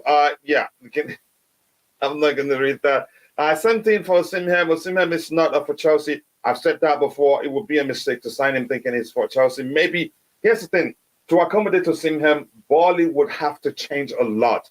I know a lot of people aren't paying attention. This is the same argument I made before Lukaku came on the Thomas Tuchel. If anything, pay attention. If Graham Potter values anything close to traditional striker, we'd have again Aubameyang in the Champions League squad, or even Dacho Fofana, if that makes sense. I've argued that it doesn't look like it. If it changes, yeah, there's a chance he decides, okay, you know what, Pep did it anyway. So there's a chance he changes and say, you know what, I want to be playing with traditional strikers and find a way to accommodate them. But that's, by the way, again, let's see what happens. You need a striker that's capable of participating in a fluid approach. A striker, then when you sign them, it's not going to be a case of once you get to the final third, every goal scoring opportunity will be channeled through a single individual, which means, again, if he's played out of the game, you're done. So, again, it creates a problem, but most people don't pay attention to that. Okay, again, there's the math. We will get a 13.2 million for finishing 15th. Just to put that into perspective, the winner bags 161 million. So that's a lot of money, and I'm sure the owners would want that. But maybe if they feel like if they're patient with again Graham Potter, they can in the next 3 years they can win 161 million in 3 consecutive seasons. You don't know. In the next 3 years, the following 3 years, you don't know. They see things differently, and they're very patient people in terms of again waiting for the bigger gain rather than gain right now and then not gain any in the future, if that makes sense. That Roger guy wouldn't be saying these things if Potter again, here's the nationality thing again. Yeah, exactly. Go ahead, Potter. My favorite coach is actually German. Did I call you? Yeah, he called me Potter. It's okay. So my favorite coach is German. Okay, so for an Englishman to say that his favorite coaches are German, what does this tell you? You know, so that's a non-founded statement. You know, it's irrelevant. I would be saying the same thing. Let's say if Tuchel and Potter were vice versa. If we fired Potter and now Tuchel was our coach, I would be saying exactly the same thing because it's too premature to pass judgment. This is my whole thesis. Have I not stated this from day one, Coach? It's not about... you know you have. That's why I say we don't have to address all of them. Yeah, it's not about who's the manager. It's about giving the person a fair chance. That's all I'm... Because we're in this we've got to win yesterday mentality. I just don't get it. Okay, maybe I'm showing my age. I don't know. Well, I didn't even do the mathematics, so don't worry. Don't worry about it. Again, one thing that made my day good so far is Arsenal again getting knocked off first place and again in the Premier League. Here's the thing: I think a lot of fans, a lot of Chelsea fans took solace in that. Yeah, That made them happy. Yeah. Coach, for all the atheists out there in the world, there is proof there is a God. Oh yeah. Again, but we're not gonna get into that I'm today. just joking, But Coach. that's by the way, again, people. We have 60 likes, 40 more to get it to 100. We have to get it to at least 100 likes by the time the show ends, and we can do that. But only if you, those that are watching, feels like we can do that. And thank you to those that are watching that are not able to participate in the chat. Please, again, if you haven't, the likes will go a long way. We do appreciate that, and I wanted to take this opportunity to tell Liam Lane, I know probably you're listening or maybe you watch it later. I just know that we love you and we'll miss you. We're praying for you, more importantly, to recover.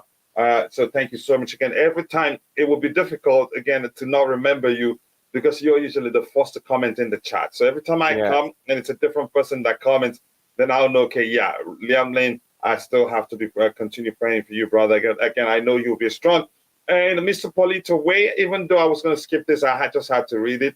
Maybe somebody taking a dig at Roger. I'd like to read that out. Roger, the coach does not does set standards of what's acceptable.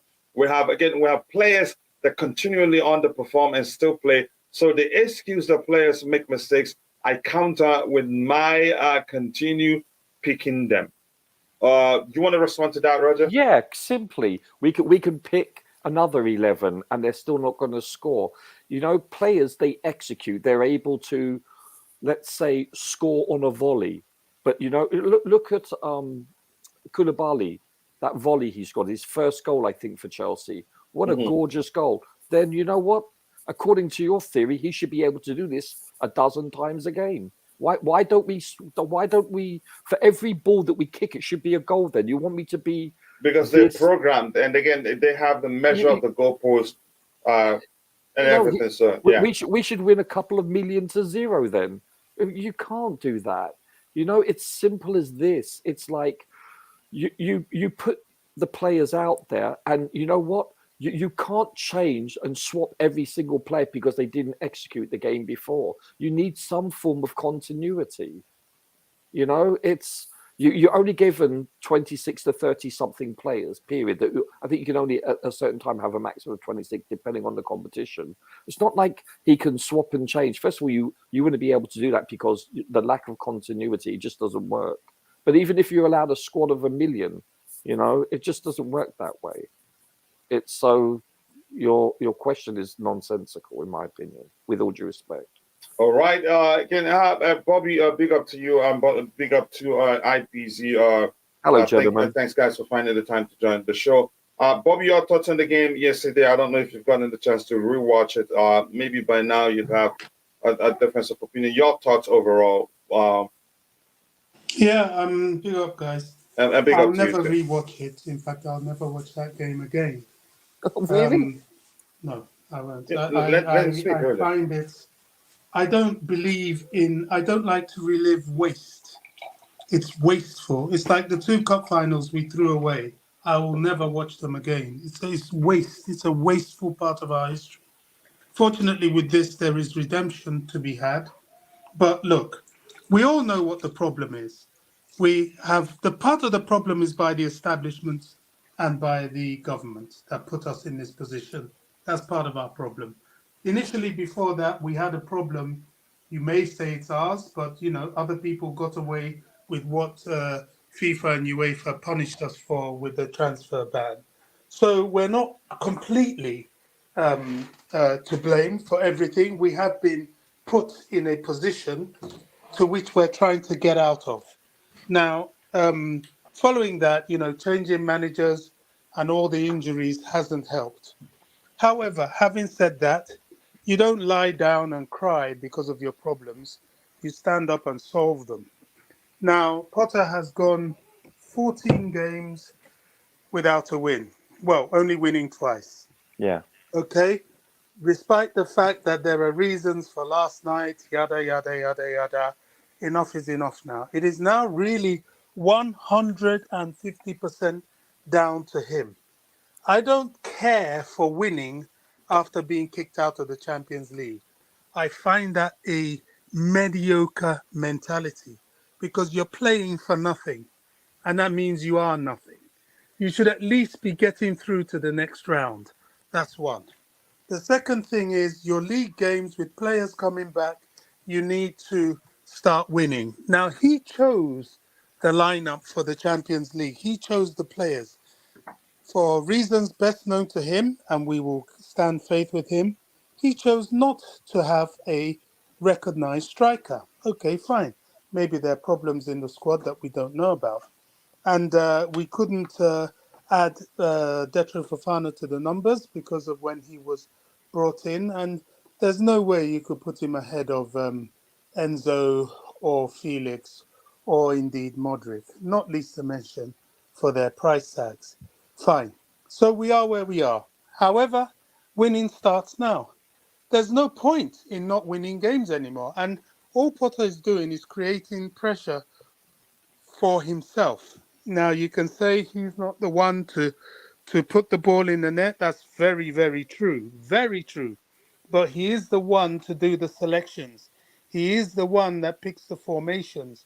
He is the one that decided to go all out attack and leave Enzo as the last man rather than dovetail it, knowing that Adeke is a fast attacker. Unless he didn't know that. Maybe he didn't. And yet again, that's down to him and his analytical team. To I allow agree. that situation to happen, he has to take responsibility for that. I was a bit disappointed when he started saying, oh, the players perhaps didn't do what they were supposed to do. What were they supposed to do? What were they supposed to do, Mr. Potter? Did you have two men at the back? Because your entire game, which I praised heavily, was to try and draw in Dortmund and hit them on the counter-attack. That's why people like Ruben didn't go forward too much, was just focused on winning the ball in midfield. Enzo, he went forward a bit, but that's why you found him in that position. We were playing counter-attack until they sucked us in. Because that point in the second half, when we were putting them under pressure, we were sucked in. We lost our head. We went all out because we saw them wilting. And then it's like a boxer. When you've got the guy you're fighting on the ropes, you're beating him up, but then you go all out, you swing in carelessly, and then he hits you with a sucker punch because he's trying to survive. Well, it could happen to anybody. Could we have equalized? Yes, we could. Could we have finished better? Absolutely. These are things he has to work on. He has to work on players being confident and taking long-range shots. He has to work on finishing. He has to do that.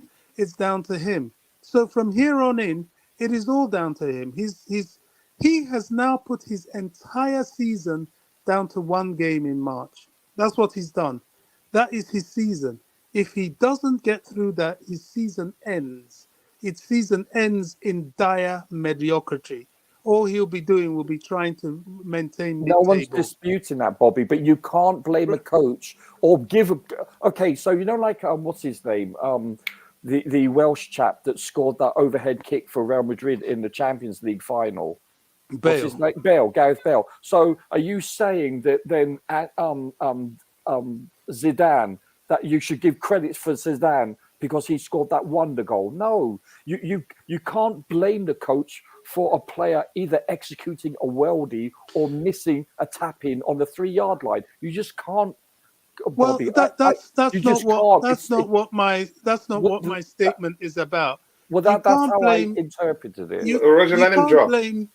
You can't blame a coach for players missing a chance or so, but you can blame them for selections. You can give praise to Zidane because he decided to bring Gareth Bale off the bench at a certain time when they needed but you can't to give score. him credit for that overhead kick. So, you just can't. Well, that's where the player comes in. That's where their training comes in, and that's where their ability comes in. Sure. Look, if that's the case, he'll be doing it. Roger, let him drop. He can get a chance to respond. I'm Sure, not crying over spilt milk, you are. but I am looking forward. Yes, and I'm holding him accountable.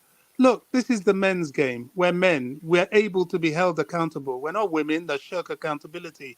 We take accountability, and he is accountable for this. So moving forward, he has to get that team winning. The ball is in his court now. It really is. I noted the owners. I liked their whole interaction. Little bit of memories of Roman. They were feeling it when we were missing. They were feeling the whole thing, and I loved that. Also, people were making a lot of noise about Bowley filming the yellow wall. Of course, he's going to film the stadium and the things because he's getting That's ideas irrelevant. for his own stadium, and he's trying to see maybe he could do the same in the new Stamford Bridge. So they are putting in their side of the bargain. Now it is Define 150%. accountable. Define Sorry? accountable. Can you define accountable in what context? Accountable is that if you don't win, you have to take the can. You've got the ammunition. You've made the choices. He, against West Ham, chose not to bring on Detro Fofana. He's going to play Southampton. He may choose to play Havertz again. If he doesn't score, he has to be accountable. In the return leg In what for aspect? You mean for fire him? That's what I'm asking you. In what I know what accountable means, but in what context, Bobby? That's I want you. You said he has to be accountable. Please expand on that. What do you Well, mean by that? if his season comes to a shuddering halt at being knocked out of the Champions League in Yeah, 2-3 weeks' time, then sure. we have to review his contract 100%. And Shot if that, there's somebody better out there, we cut him and go. Bobby. If it's too financially Roger, expensive, just Roger, let him drop. Then, if you have anything to it, say, you can go ahead. if it's too financially expensive, we look for a way around it. I'm not afraid to cut loose Potter. I don't.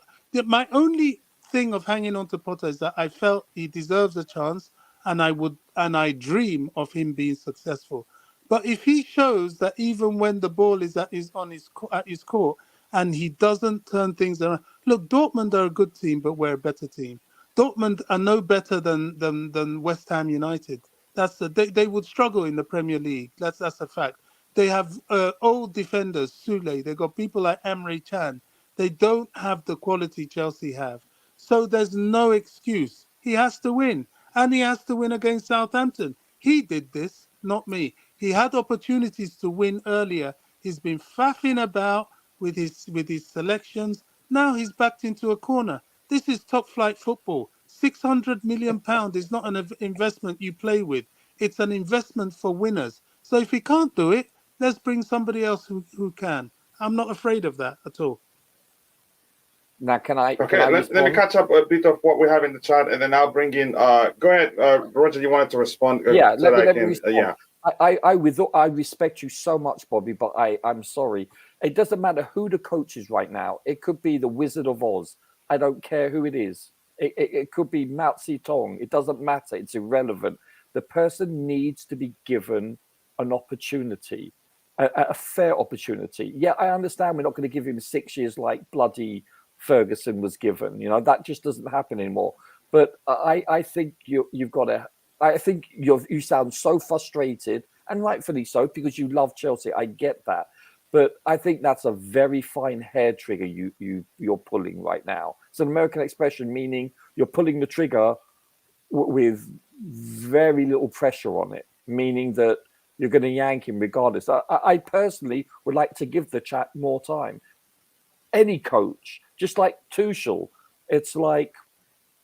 I wouldn't have fired him, but he wasn't fired anyway over footballing reasons, apparently. But I just believe you give one person 1 year, and especially what we've gone through prior to him being hired and all the ramifications of that, as you've previously illustrated, it's like these are not normal circumstances. So I believe we need to be more, shall we say, more, how shall I put this? Not understanding, but I think we have to be. I think we have to understand and allow the circumstances with which we have found ourselves in, and all the ramifications of that, and just the history of the last X amount of months. Also, a World Cup to interfere in this stuff. Actually, even though it was to our advantage to a certain extent, Roger, I think to be pulling the trigger on him is too premature. That's just my opinion. I could be wrong. We could hire someone else tomorrow as an unknown, and he could win and never even concede a goal for the next 10 years. This is at the cost of a Champions League exit. You know, this would really get my goat. Bobby, let me tell you what my dream is. Who wants to talk now? I dream of Bobby, we're not going to win. Carrying Chelsea to heights greater than someone than Mourinho ever did. That's my dream. But do you think it's realistic that we win the Champions League this year? No, I think it's realistic that we beat Dortmund and get to the next round. I'm sick of the losing. Every weekend, apparently, it's like Potter has to beat Forest. He goes there, messes up. Oh, Potter has to beat Fulham. He goes there, he loses. Oh, Arsenal Potter has to beat Everton. He goes on and draws. any given day, mate. All right, let me give those in the chat audience. I will come back to the panel. IBZ haven't spoken up. Then we'll move on from that. Again, Fahmi Abdurrahman says, in my opinion, it is not improvement I saw, but individual qualities of players that we brought. We were sliced in transition yesterday on occasions, really, if I'm being honest. What I want from Potter is to show me increment. Okay, it's, again, that's true. Again, Chelsea are taking over the Banter Club title. The only thing we are winning this year. Again, I would love to see both Fofana start against both Fofana and who? Fofana start against Southampton. Let's see what the manager does. There is new Harry Potter game that was released. Okay. Those people rejoicing about Arsenal being knocked off the top. Remember, they still have a game in hand, and they're only 2 points behind. So yeah, but again, they haven't looked that good of late, if we're being honest. 1 point in 3 games. Wow, we should fire him, shouldn't we? He's Roger. The case is actually the contracts is really yawning. It's going to be 3 long years. I'm still recovering. Well, again, you're recovering in advance, I'm guessing. Again, Roger, that's your cutoff limit again to Potter. What's your cutoff limit for Potter? When Chelsea again in championship, I suppose maybe Coachella. Time to start the membership program. You're such again an important part of my mornings. I'd like to support the channel more. Thank you so much. I appreciate that. I'll do it in due time. I promise you that. Can't we stop using words that we end up apologizing for? That makes sense. Yeah, we can. We should be careful how we refer to him, our fellow human beings. After the next Dortmund game, again, the only trophy that's left again in the 40 points trophy to avoid is relegation. Let's go. Yeah, again, why did I even say that like I mean it? 100% agree. Again, it's dangerous for us, but really, bro, I want to go to heaven, really. Don't get me to start reading stuff like that. And again, if he leaves Felix on the bench, you'll be guilty. Guilty him for that, bro. Stop talking. Get him, Bobby. Okay, let's see what else we have here. What's going on? What's going to change Chelsea? We continue. If we continue like this, and we will go Stone Age period. Okay, we'll go Stone Age period again. This sink is sinking. Okay, he's out of tactics. You think? So unfortunately, guys, I'm going to scroll to the very bottom again. Hello to everyone that I haven't said hello to. Louis Garcia and Kenya 254, my brother. Nice to see you. And congratulations again to Ken Boy, who won the giveaway the other day. He's gotten it. CFC were spot on yesterday, including the manager. Just unlucky. I don't know what the force is about for yesterday's game. And again, I have no faith in Potter from day one until last weekend. Wow. Okay. That's good to see. He has a convert there. Wait, again. Bobby wouldn't watch the game again. He slated us in the chat as halftime yesterday again because we could see things he couldn't see. Here's the thing about Bobby. He's so Chelsea. If Bobby says he's Potter in today, I wouldn't trust him. And I don't mean that as an insult. Roger, you know where I'm coming from. I know Bobby himself knows where I'm coming from. Bobby's blood type is B positive. If Bobby tells me now he's Potter in, I wouldn't trust him. That means again, the emotions. He's not pissed about the result. And maybe he just looked at something positive and he decided, okay, you know what, let's just give him that. Then the next day, if Chelsea loses and he's so pissed, he will speak differently.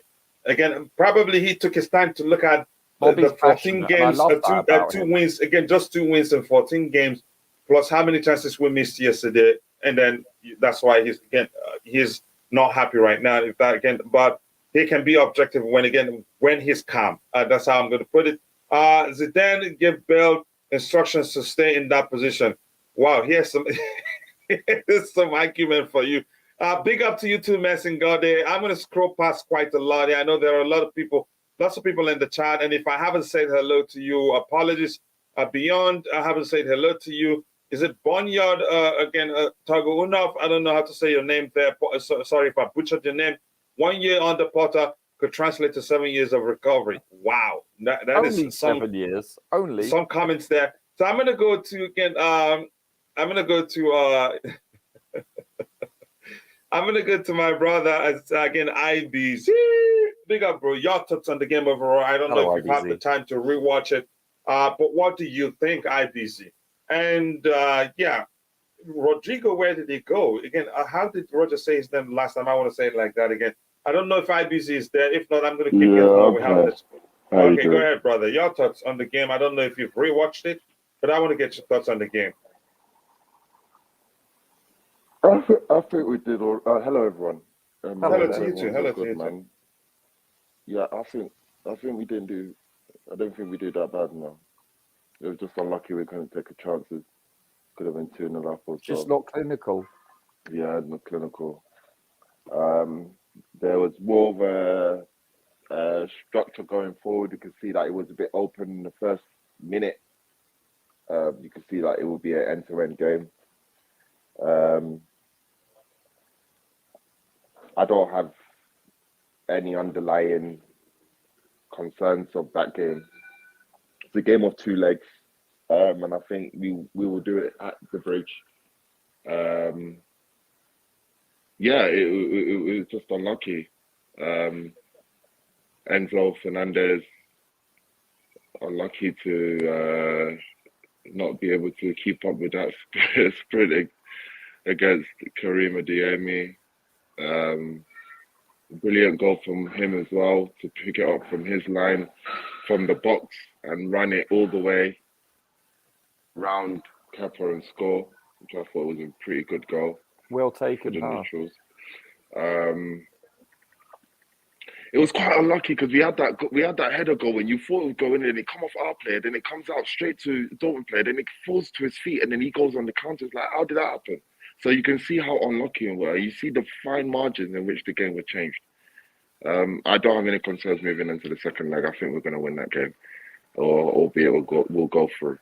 So yeah, that's my take on it. Joao Felix, good player. I'm very impressed with him already. I like him. He reminds me of someone like Juan Mata a little bit. Yeah. But in his own right, not to compare him with him more because he's his own player. He's in his own right. So Enzo Fernandez did okay. Mudryk had an okay game. Ziyech maybe grew into the second half. I kind of wasn't really happy with his sluggishness. And when he got fouled before the end of the first half, I was actually happy about that because I felt that he spent a lot of time wasting trying to get himself into urgency. If you looked at Joao Felix or even Mudryk, the urgency in them is so different to him. So I would when he was complaining that he got fouled, I was like, get the hell out. What are you complaining about? You're trying to, I don't know what you were trying to do there. But all in all, I'm not really gonna, it's not an easy place to come to. We're talking about a very intimidating place in Europe. So I hope that next leg we'll be able to overturn it. And I think. Do you think we can? I feel confident that we can. I just feel it was just not unlucky not to take our chances, hitting the bar. that was something not to. Oh, listen, we got into good positions really early as well. So I expect us to go through in the next round. To be honest, so yeah. Roger, coming to you, what do you think? What do we have to do to turn it around in the second leg? Do you think it's possible? Do you believe we can strongly? And if you're in the chat, I want to get your thoughts. Do you think we can turn things around in the second leg? I want to hear from you. Go ahead, Roger. My only reservation is the fact that we have not been in a goal-scoring vein of form, shall we say, for lack of a better term, for the last 4-5 million years. The amount of times that we either hit the woodwork or we shoot straight at the keeper, I got to admit, yesterday, the keeper had a decent game. We were shooting even when it wasn't at him, but it was either like, it either curved too much or they weren't very, shall we say, it lacked velocity, a lot of the shots. But they were at least testing the keeper, which I like, because that's the least we should do, is test the keeper. I'm reluctant. It does look like we're shooting as if the keeper is the target. Yeah, it didn't start yesterday. But go ahead. No, I totally agree. I'm a little bit I'm a little bit more reluctant than IBZ is. Excuse me, I apologize. I'm really hesitant. I'm lacking faith with our ability to put the ball in the back of the net. I don't know. I'm frustrated. Obviously, not vocally as much as you can tell compared to Bobby. Of course, you can hear his passion come through, and I love that about him. But I'm skeptical. Let's put it that way. I'm confident we can duplicate the game that we saw yesterday with regards to chances and hopefully, shall we say, increasing and improving our passing through the lines, etc. But is the fact that can we be clinical? This is the thing that I question. And the reason why I question is based on, shall we say, post-World Cup. I just don't see it. Based on what the dozen or so games we played, this is what's worrying me. And it's collective. As I've been saying for weeks, it's not just about the people up front. It's the people scoring from midfield. And it's the people scoring from the back line. The defense, they're not adding to the goals either for the most part. So it's a collective failure. And I mean that respectfully from all three lines, from midfield, defense and offense. You can't just put all the blame on the front three / front four, because we've got to have centre backs that put the ball in the back of the net, or you've got to have wing backs or cornerbacks that have to help also. It's a team sport. It's not. This isn't a game where only the forwards can score and no other position is allowed to. And if they do score, the goal is ruled off. It's illegal. No, every player can score. A bloody goalkeeper can score with a kick from his own box. So it has to come from all areas of the field, and this is what we have been lacking for multiple coaches consistently.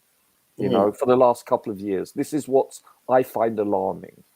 So that's why I'm a bit more skeptical. But I love IBZ's confidence and faith. And not that I lack faith, it's just based on this sampling size. It's worrisome, let's put it that way. I hope I made sense. Yeah, you did. Yeah. Go ahead, Bobby. I remember as a kid going all the way up to Hull and watching one of the most dreadful games of football I'd seen my club play. And we got our ass kicked by Hull, for goodness sake. Oh, my Lord. I swore to myself on the train coming back, amidst all the aggressive and violent fans that existed in those days. Oh, yeah. That one day I would stop watching mediocrity. I was tired of it. I was young. I tried all sorts of things. It even crossed my mind at one time to go and support somebody else. I tried it for about blasphemy. Yeah, it's Blasphemy. blasphemous. I know. Sinner. I tried it for about 2 hours, and I just couldn't. I just Yeah. resigned to the fact that, look, whatever happens, I'm blue forever. Yeah. But look, I don't want dross. I don't want mediocrity ever again. I've seen it. I Yeah. don't want it back. I grew And up with it. yes, we played well. Yes, there has been improvement. Now it's time to win. Winners don't look for where to hide. They come out smoking. This guy has to get this team ticking over. If you'd listen to the Dortmund coach, he more or less admitted that, look, man for man, these guys have perhaps one of the best squads in the whole effing competition. No, You know, yeah. apart from not having strikers, we've got some talented players. Now it's time to Young, do the talented business. players. We're in the winning business now. There's no, I mean, can you imagine the unthinkable? In 3 weeks' time, all we'll have to play for is mid-table. I mean, seriously, that's Brighton revisited. That's why I'll be so angry at this geezer. He's But got Bobby, to get to the this next season round is a at the very write-off. least. This season is a write-off, mate. If there's He's no got to talent, do it. we didn't have that conversation with the owners. There's no talent. Whether Well, this season is a write-off, really, if we're going to say that. We Well, just I don't believe know. it is. That's what the fans are saying. Yes, I don't Mm. see those guys with that's the my kind own of money opinion. they're pumping in, looking at any write-off anytime soon. You know, you could see clearly they're making plans.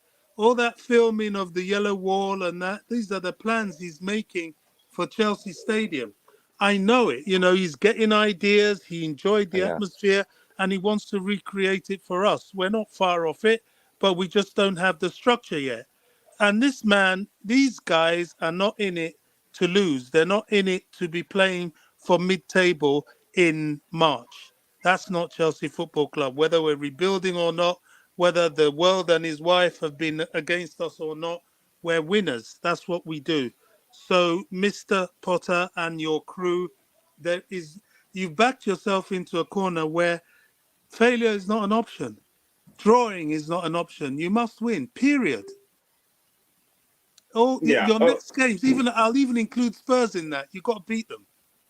He has to win the confidence of the fan base, and he's not doing it like this. Whether it's Havertz's fault, whether it's this person's fault, I don't care. They're your players. Sort them out. Yeah, Boogeyman, if you want to go ahead do so, again, to be sure it's you, you have to go through the process. From that link, you get into the first window where I send you the main link. And again, how do I shout you out? Now, that's where the problem lies. I can't even say your name correctly.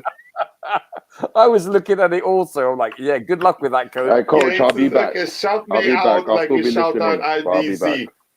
Okay, bro. If I hear any blasphemous comments, I will come here and fire. Okay. So, Okay, yeah. Rami, let me go. I'll be back. Let me try and go with Yarami, maybe. Again, how am I going to do that? Good luck with that, coach. CDK, go for it, CDK. Okay, Yarami, thank you for bringing that out. Okay, Yarami. Okay, big up to you, Yarami. Nice to see you. Well, I did it. I blasphemed all those years ago, but that was all forgiven me when I gave my life to Christ, along with all my other sins. Okay. I'm indeed a born-again Christian now. I changed my life some years ago. I was going down the tubes in all manner of ways. Amen. But yeah, absolutely. I take that very seriously. Amen. But Okay.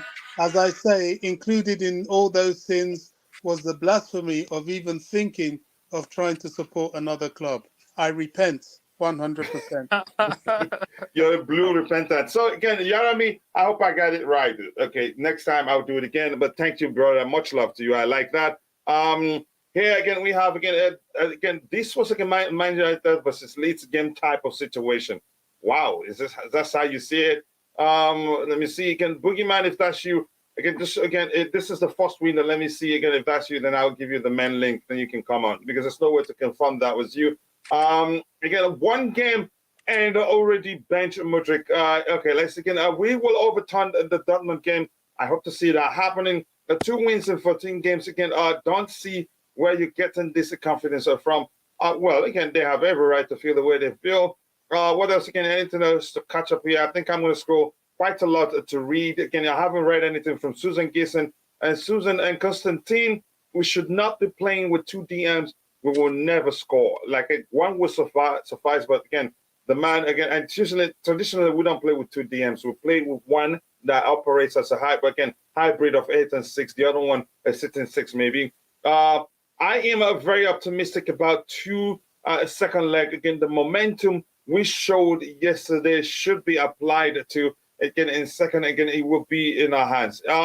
I think it will be in our hands, but we'll have to be cautious in the second leg, in the sense, again, if we come all out to attack and score, probably, again, they will plan for that. They know we need goals, so they will plan to hit us on the break, and they can, and they're very good at it. Even yesterday, that you could argue they didn't defend it. They played well. The speed at which they reach our area, again, the final third, again, is something, again, I haven't seen in a while, really. To score, again, what else do we have here? You said, again, to score, we should not aim at the goal. We should aim besides the net. Maybe that will help. Yeah, because it just looks as if the goalkeeper is the target. Again, the New York guy will rely too much on our defense to create offense.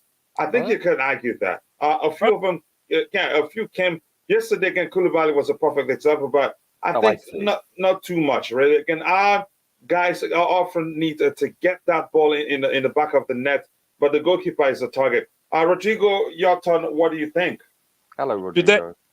Today, Roger might actually like me, because of all the performances, this is not the one where I'm gonna call out Graham Potter for. I think, Coach, this is an imposter. Check him. Rodrigo's been hacked. I think I watched that game again today in the morning, and I watching the second time. Even the first half, I can see why we did what we did in that first half. We set up in the mid block. He got no way at Dortmund. I know because obviously it's Dortmund. They're not the greatest team, but in the form that we are, first half we set up in the mid block to sort of like hit Dortmund on a counter attack, which we actually did create few opportunities on a counter attack. If Felix scored the 2 chances he had, we're talking about a masterclass from Graham Potter. Yeah, absolutely. Yeah. So I don't. That first half, people feel straight. Oh, why wouldn't he dominate? No. We are away from home. The Dortmund fans are all up. The atmosphere was crazy. So we're managing the game that way. And even if you watch throughout the game, we did. Dortmund didn't open us up in transition that much. We control them. We control the transition. Obviously, apart from the goal that came from a transition. Small technicality. Second half kickoff. Again, I love the way Chelsea deal with hostile atmospheres. It doesn't faze us at all. It doesn't faze us at all. Impressive. It gets the best out of us. Exactly. It doesn't faze them at all. This game, I can see. Do you know what I feel bad? I feel sorry for Potter. Just quickly, Boogeyman, if you're watching, I've shared the link from the first window. I've shared the main link with you it's in the private chat. You can see it there. Yeah. Go ahead, Rodrigo. Performance, I feel bad for Potter. It's like too little, too late. People have already made up their mind. People like me, people like other people that really can't stand them.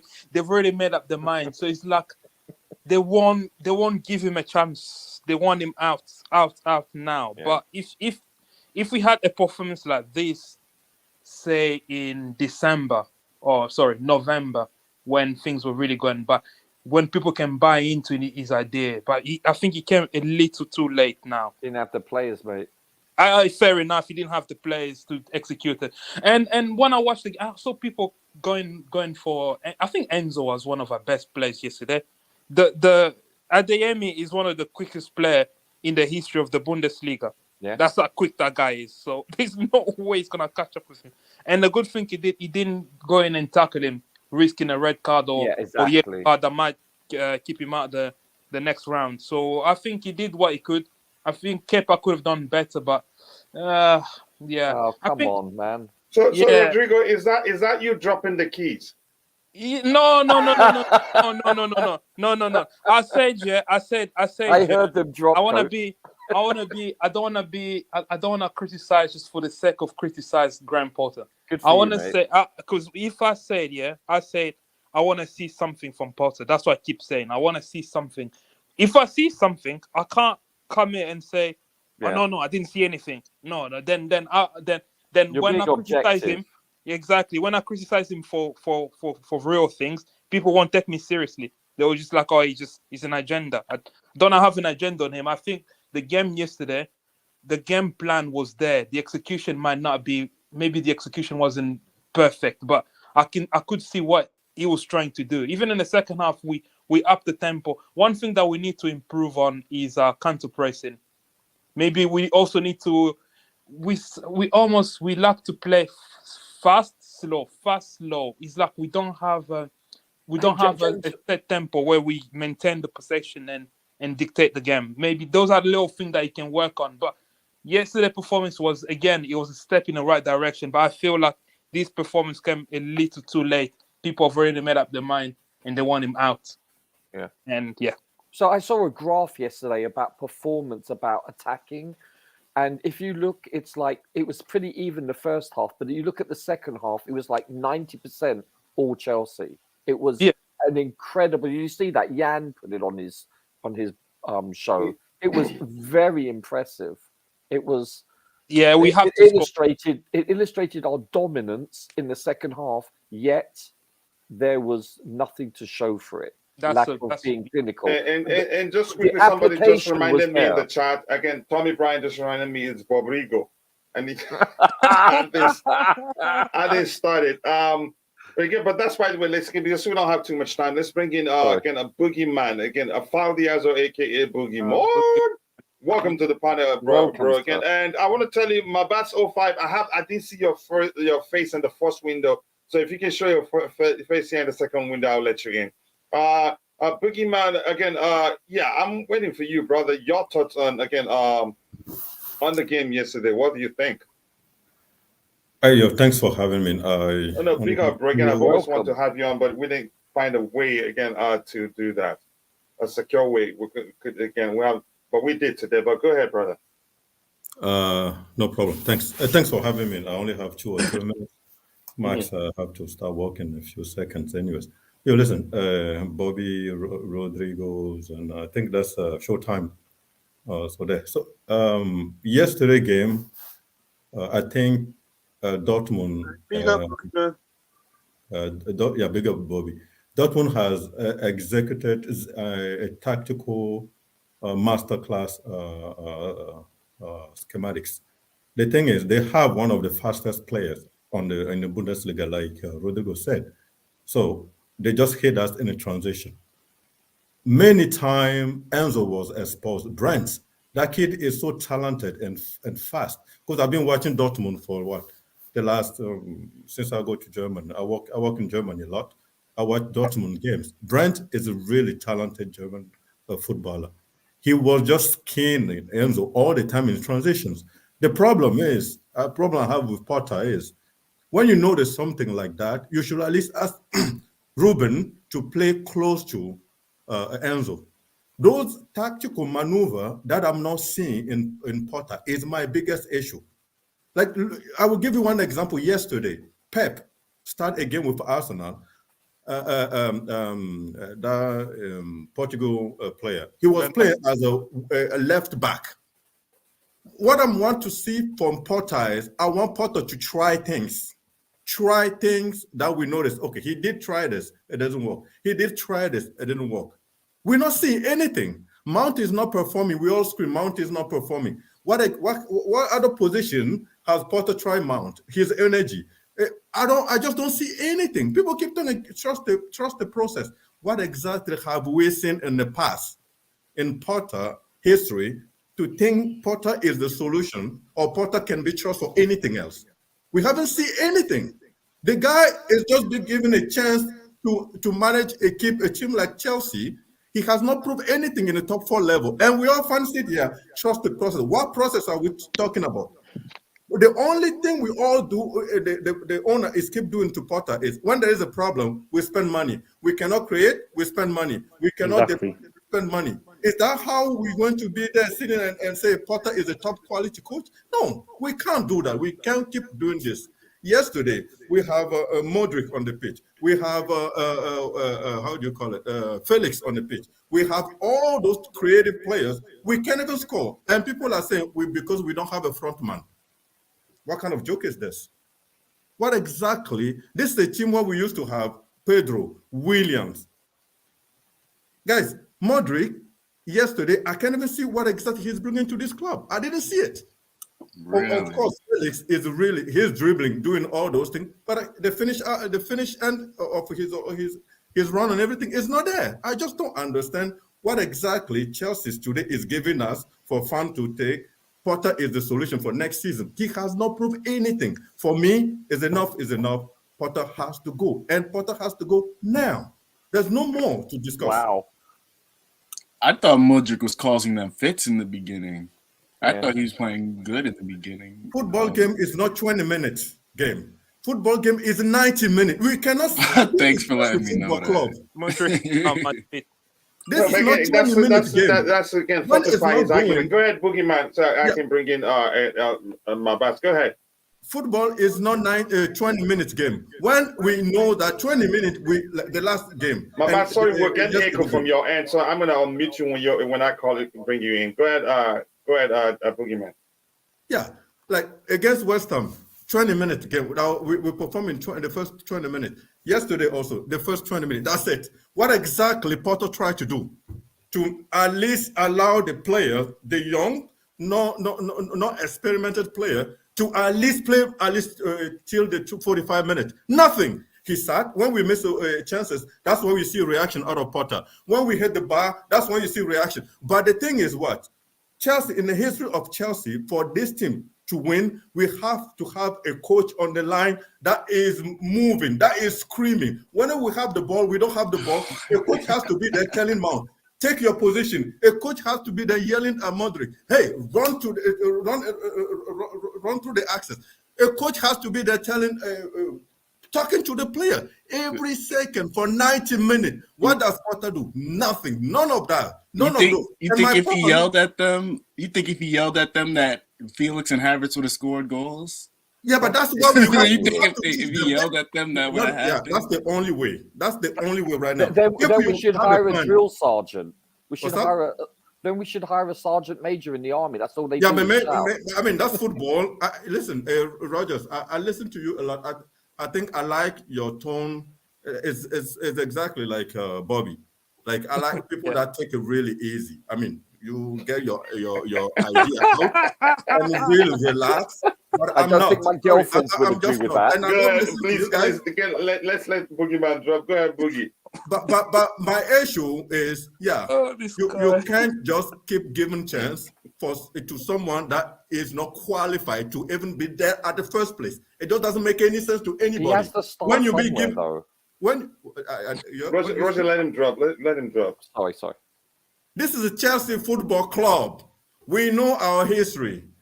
This is a football. European football is a result-driven sport. Fans don't sit around and just, I understand Bobby back in the days. Bobby has been in this club for ages now. He has a completely different, if he can accept certain things, say, okay, I've been through the wars. I think I can accept this for 2 more days or 3 more days. Me, I don't care. I want the result, and the result has to be now. It has to be now. Man, thanks for having me. Yo, Bobby. No, thank you so much for finding the time to do. More importantly, again, I'll get some response regarding what you say from others on the panel. But quickly, because we don't have too much time, my Bast 05, your thoughts on the game yesterday, what you have to say? I think it's off. Is my Bast off? My Bast is there. He's there. I can't see him on the panel. Oh, okay. Maybe he went off again. My Bast, are you there? Yeah, I'm here. Okay, you go ahead. Your thoughts on the game yesterday, brother. It's my first debut, by the way, but let's say so. The football. Okay. Yeah, it's my first debut. Thank you. Welcome. Okay. So first of all, I'm not happy with the game. Obviously, we should have done much better. In what aspect, to be specific? Huh? In what aspect do you think we should have done much better? What didn't you like The about attack. the game? Our front four that we have, they're not goal scorers, they're creators. All of them. Yeah, Havertz is not a goal scorer, he's a creator. Well, he's not a number 9. Yeah, Exactly. Havertz is a creative player. Mudryk's a creator, Felix creator, and Ziyech. They're creators. They're not goal But scorers. creators do score. We have a I list know. of that. Yeah, But they don't do score. that consistently though. Yeah. True. We need a pure number 9 in the summer. No, we don't. No, hold on. What sort of number 9? Like a Lukaku number 9, like a Osimhen number 9. What sort of number 9? A number 9 that can score. That's an issue. You want us to go back to the issue. No, wait. Let's have the conversation. Mabat, you want us to go back to the issue we had when we signed Lukaku. Nope. And remember what happened then? We argued, some of us argued that Lukaku isn't the man for Thomas Tuchel. And some people thought all we needed, again, even though the previous season, the chances we missed were coming from multiple individuals, not a single person. And then people thought all we need is a goal scorer, one single goal scorer to take on, again, maybe if that single goal scorer was there, he'd put away all the chances missed by multiple individuals, not a single person. And then we signed Lukaku. Yeah. It turned out, whether subconsciously or by design, every time Lukaku is on the pitch, even what's his name, Ben Chilwell, Reece James, on the right hand side, everybody tries to find him, trying to channel our goal scoring opportunity through a single individual. And look, as a higher power may have it, he got injured, and in his absence, we created more chances, scored more goals. What does that tell you? The issue isn't getting, again, a single individual. The issue is a creator. Sorry? A creator. But you said we have 4 creators. What I would say again is let those that we have practice to put away chances and not see the goalkeeper as a target, maybe. I don't know if that makes sense, because I'd argue if Pep Guardiola was Thomas Tuchel, he wouldn't agree to go for a single individual. And then when we get to the final third, we'll be channeling our goal scoring opportunity through a single individual, whether by design or subconsciously. And you can say, in that aspect, Graham Potter is the same with Thomas Tuchel. I'm still arguing he doesn't use your stereotypical traditional strikers. He doesn't. Guys, someone's is listening to this. The echo is coming from Mabat's end. Coach. Oh. Yeah. Enzo needs a CDM next to him. He's not a DM. He needs a CDM next to him. We all can agree he needs to be the guy to be more adventurous, and whoever he's playing alongside becomes the more disciplined, because he has goals in him. He can also create from deep on the goal. Yeah, but again, a good point you made there. Again, they're all creators, but creators should be capable of scoring goals too. Look at again, in a fluid approach, all of them should be creators. Exactly. Yeah, because you don't know, somebody, so Kai can come as a 10 and Felix as 9, which means Felix should be able to put away chances too. And I think he's capable of doing that on his day. Kishan, the New York guy, your thoughts before I bring in Eddie? Yeah, big up everyone. Yeah, my thoughts are just simple. No end product. We have this every game, even with Tuchel. We struggle to score a goal. We struggle to find a goal. We don't even know where the net is. See, we're consistent. You gotta love it. It's every game. If you can lower the volume of how you're listening to this, we're getting the echo back. Please. Yeah, go ahead, Kashan, the New York guy. Yeah, it's every game. There's no end product. We have the chances. We have the chances every game. We get more chances than the other team. It's just we have no one. Like we just somehow, some way, we can't finish. But it's that shows that we're consistent. So you've got to give Potter credit for it. I'm not discrediting. I can't be mad at Potter because these guys, like if Felix hit those shots and if Havertz attempted a shot. I'm going to always let the New York guy speak the most because he makes me feel at home. Go ahead, brother. To me, coach. Yeah. Go ahead, brother. Yeah, so I can't, like Havertz, he was finding the spaces, he was doing his thing, but he just wasn't shooting. He wasn't shooting whatsoever. Felix wasn't finishing. Mudryk was good at first, and then like he kind of tailed off at the end. I can't blame Mudryk.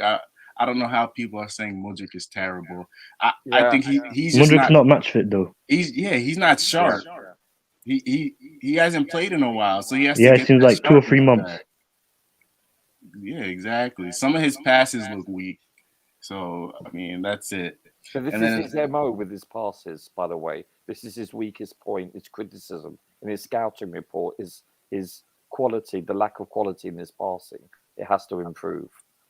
So yeah, he definitely has to improve that. It's Okay. much nice because Roger, this one on the screen is for you. Again, that's new. I've always had Roger Stones to be again like fingernails on the block.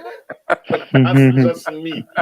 Big up, Roger. Much love. feeling the love, man. Go ahead, Roger. You were saying something. I was so about can to bring say, in Eddie. have you noticed when you're tired, your mind, your brain, and your legs don't move at the same speed? I think Can you say that again? when you're tired, your brain and your legs don't move at the same speed. Like impaired judgment. Yeah, exactly. So I think like give him time, give him much. It will get up to speed. I'm not worried at all. Yeah, his decision making is quite good. Like he can see what he's trying to do. He's not up to scratch. He would play. I think Rodrigo has really stopped. He's dropped the key to the panic course. Coach. Again, I'm all for it. Again, Eddie, let's bring you in. Eddie, your thoughts on the game yesterday. I think we don't have to. We have about 10 minutes to round up, but we can get Eddie's thoughts. He's an OG here. Eddie love for blue. Everybody wants me to call them out. Hi, coach. Hi, everyone. Hi. We're still getting my blast. We're still getting the echo. Maybe you should use an earphone so that your microphone doesn't pick up what you're listening to. Go ahead, Eddie. Right. It's just a painful outcome last night, to be honest. I don't know. Did you rewatch the game? No. I've not been able to rewatch the game, to be honest. No. I don't know if we have to buy goals this time. Maybe pay to buy these goals. You know, if they can allow goals to be sold in the transfer markets, we buy goals. Then it's difficult now. It's painful to watch. I mean, I don't know when we're going to get this win. I was listening to something there. They said this year we've not scored more than 1 goal in a game. So where are these goals going to come from going forward? It's hard to understand, especially in the Champions League now, because we don't have Datro Fofana, we don't have Broya, and Aubameyang. So all we have now is going to be Kai Havertz going forward in this competition. So except Potter tries to be ingenious kind of and try to know Kai Havertz is not a striker. I said it last night when we were talking about it. He needs to try like a first 9 kind of method and bring in someone to play like as a 10 and then allow Felix to be up front and then be, they have to interchange kind of. But to have, maybe he might play Kai as a 10 and push Felix forward. We don't know. Or I don't, honestly, it's confusing. We have too many 10s. That's the problem. Loads. We have too many 10s. So, but I don't agree. Potter is running out of time, to be honest, because the fans are not taking to this at all. He's not doing himself any kind of good at all. We need to win. This squad is good enough to be winning, to be beating Dortmund. This squad is good enough to be winning teams that we've been drawing against. I mean, we have a game against Southampton coming up next. Anything short of victory. You don't think we were you don't think we were all lucky yesterday? You think it was down to the selection and the manager's approach? Luck comes in as well, but at the same time, you have to be tactically sound as well. You have to make some tactical changes. If it's not working, you change it quickly. There are certain changes he makes and it's kind of not working. So I don't know. We put it down to injury. We have lots of players injured. Kovacic is injured. Fofana in defense is injured. I think Koulibaly did very well last night, to be honest. Yeah, he was one of the best players on the day. Exactly. He did very, very well. That's what competition brings.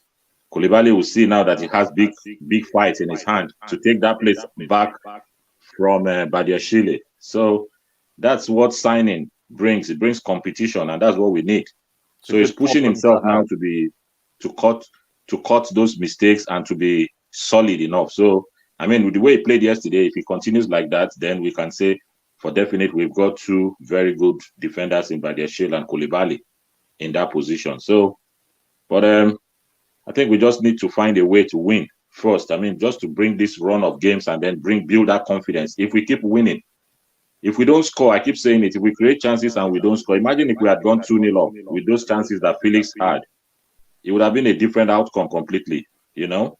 Mhm. It would have been a different outcome, but we don't take our chances. So we just need to be lucky, if that was what the word to use, to be lucky enough next time to take our chances. But I'm afraid Dortmund will come to the bridge. I don't know if they will sit back. They're not the team that sits back. No. And we need to take our chances. If we don't, then that's curtains. That's no Champions League football then. Sorry? Then no Champions League football then if we don't do well in the second leg. Well, yeah, of course. Yeah. That's it. Yeah, but you have to find a solution. I don't think you're using an earpiece. That's probably why we're getting the echo. I am. I have earphone. Okay, Are you if listening? you have it open somewhere else, maybe you have to turn that off. We're getting an echo of whatever we're saying. Yeah, stop now. Okay. But still not yet. I can still hear it coming from the background, if that makes sense. And yes, it says the Bluetooth can say your microphone sounds like the stadium announcer. Sorry about that. It was just No, you're fine, bro. I understand. You can usually you will find what's working for you eventually. Kai is playing out of position. Again, here it says again the team. If you cannot score, at least again don't lose the ball. Kai killed the spirit of the players. They cannot do everything to get them the ball for nothing. Okay, that's your argument there, Kai. Is playing out of position. I've read that one. At this point, I don't mind having Lukaku as an option. That will never happen. He will never. I don't think the club would do that. Plus, Lukaku has burned the bridge and burned also the area where you can, if they can, you'd have a chance to rebuild the bridge.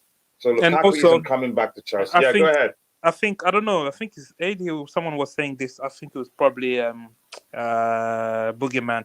The coach needs to give instructions. We have a lot of young players. Maybe like Mudryk yesterday, he could see like Dortmund have slow players in defense.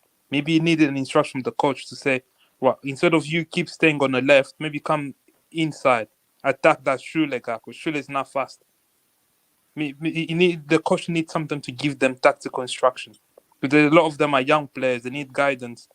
And the coach just leave them. I think he was attacking Schule though. Schule was just making great saves. Like in the beginning, he had that great tackle. 2 great tackles on Mudryk. 2 outstanding tackles. You know, you have to give them credit. They defended well, and they were defending with their lives. You know, clearance off the goal. Yeah, they got a bit lucky with hitting the crossbar. They rode their luck, gentlemen. As simple as that. That's an accurate analysis. You know, you got to give them kudos, but we have to be more clinical. End of story. Yeah, again, thank you so much for saying that. Again, Coach, how are we playing now? Again, makes me how we are playing now makes me think Lukaku can perform better. I don't think he can. He's struggled really. Coach, we need to address this in the future because they're talking about it over here in Britain that when he returns, if he's not going to be loaned out again, he's going to be an issue. We either have to sell him or accept him. Or terminate his contract. Yeah, we can. Yeah, well, yeah, of course. Terminate his contract. Yeah, that's the solution. But that's a huge loss, and it's gaining traction over here, this subject matter, just to let you know. No, it's gaining traction everywhere. We can hear that too. I'm not sure what to make of that situation. I think they have to find a solution to it. Lukaku was brilliant in his first 10 matches, 1 goal each. And by how many goals did we win those games? By the agenda players stopped passing to him. No, I don't think that was really. Again, a multitude of reasons. You could argue, that's an argument you want to argue. Yeah, but go ahead. How should we go? How should we go into the Champions League without a striker? That's an irrational decision from Potter. No. Rodrigo, what did Rodrigo say that he's responding to? I'm not sure. Again, Logitech 100%. So I'm going to scroll to the very bottom. Quite a lot to deal with here, and I can't read everything. And we're coming to the end of the show. Just about 2 minutes to round up. What will happen if Kai gets injured? Who will play as a striker? Yeah, those things. Put Reece James up front. Those things yesterday. Yeah, go ahead. Go ahead and your final thoughts again. Mabats 05 again. Nice to have you on the panel, but I want to get your final thoughts because we have about a minute to round up. Okay. Read. Are you there? I'm waiting for you. Anything else you want to say? Go ahead. Read the chat. Read the thing. To win it, I think it's possible. Never say never. We're still in it. We're not out yet. Yeah. Again, how about you, AD? Anything else you want to add? I know you guys didn't start with us. No, nothing much. No, nothing to say anymore. No. Okay, guys, we need just 12 more likes to get it to 100 likes. We can do that before we end. We end it. How about you again? Rodrigo is gone. Roger, anything else you want to add? Yeah, we have to build on this. This was a couple of steps forward in the application, not the actual end product, obviously. But we have to build on this. The only bad news is, guess what? Southampton fired their coach, so they're going to have a new coach. There's going to be a new coach. That's the only thing that I find somewhat worrisome. Coach. Yeah. Again, Mabas, you want to say something? Before the Arsenal game, that preseason when we lost 4-0, Tuchel was right. We have the same players. He was right about what he said. But that has changed. The team has changed quite a lot. I know. Yeah. We have the same players that got Lampard sacked. So, but again, and Tuchel was sacked as well. Let's see what happens again. Okay, Roger, what do you think about that argument? Tuchel was actually sacked for other reasons, apparently. But he got sacked because he didn't fit the vision, the Bowley vision. And there was an let's put it this way, a non-coaching issue, apparently. But that's hearsay anyway. But no, you have a valid point. I get it. Listen, this is a very young and a very talented squad we have right now, and it's in its infancy, and I really cannot stress this enough. We need to be a little bit more patient. This isn't a grown adult team. This isn't the finished product. We have to. Well, in my opinion, Bobby's going to bloody throw an anchor at me, but I think we just have to accept that in all likelihood, this season we're not going to be coming back with any silverware, and this season is, for all intents and purposes, a very elongated pre-season. We have to work on certain aspects of the actual squad, like playing together, building chemistry, and the team needs time to gel. That's what I'm saying. Exactly. And I know there's high expectations because, quote unquote, we are Chelsea. But guess what? Even the best have an off season, and that's happened to Liverpool. That's happened to City, etc. And Man United. Well, yeah, for a decade. But this is a team that has gone through a lot off the field, and there are repercussions from that. And we're seeing the residual effect. Roger, quickly, can you talk about this one on the screen? What are the scenarios that will make say Potter isn't good enough for Chelsea? So a larger sampling size where we don't see a progression in a style of aggression. Yeah, to a certain extent, but where we don't see a development either defensively and in midfield. If we don't see an attack. But in mythology, in methodology, methodology. It's where you can actually see and grasp concepts. And I saw that yesterday. I haven't watched the game a second time, but I would like to see that. We can't take one step forward and two step back. I'm talking about over an elongated period of time, like the end of the season, at the very least. And that's what I want to see, because we're hopefully going to get a lot of our players back. It's going to take a couple of games for them to get match fit. And you're looking at 15 to 17 games left in the season where you can actually see them. How do they progress? How do we evolve as a squad, not just as a starting 11, but also the 3 to 5 subs, but also as a squad, rotation, you name it. We have to see that. If we don't see that transpiring, and he goes into next year, and then by next Christmas we still see, shall we say, we're stagnant, shall we say? Yeah. Then I believe then it's time to potentially look for a new person. Because a new manager, you mean? Yeah, because of the extenuating circumstances of what has gone through, we've gone through, I believe he should be given at least 1.5 years. Don't forget, he hasn't had a full preseason with the full squad, you know. All right. So that's Sorry, that's where I draw the line. That's Roger, my sorry for name. interjecting. Would you accept defeat against Southampton on Saturday? Well, listen, Oh, are you- nah. I'm going to answer a question with a question, which I've been told as a child that's very rude to do. So I mean no disrespect. But ask an Arsenal fan, would they accept losing to Everton? It happens in this league. This is the reason No, why. we are home. We're home against Sure, Southampton. sure, Arsenal sure. went away. So if we get someone sent off in the 8th minute and we're down to 10 men, we can lose. Do you Oh understand? no, what if we I'm have saying? all 11 men, don't let us Sure. say having You- someone sent off. If we have all 11 men and we lose, would it be So good? if you listen to Klopp, Pep, Ancelotti, all the top coaches, you know what they all say about the Premier League? The best team, the number one team can lose to the 20th. And they've all said right. in other leagues that is not the case generally. It happened to this- Klopp as well. Yeah, so all I'm So trying we to can say lose. is, So we can lose on Saturday and still accept it. Yeah. Nah, it I depends how the didn't say game goes. accept. Now you're conflating what I just said. I didn't say accept. I'm stipulating that this is not the unknown. This is what this league is renowned for.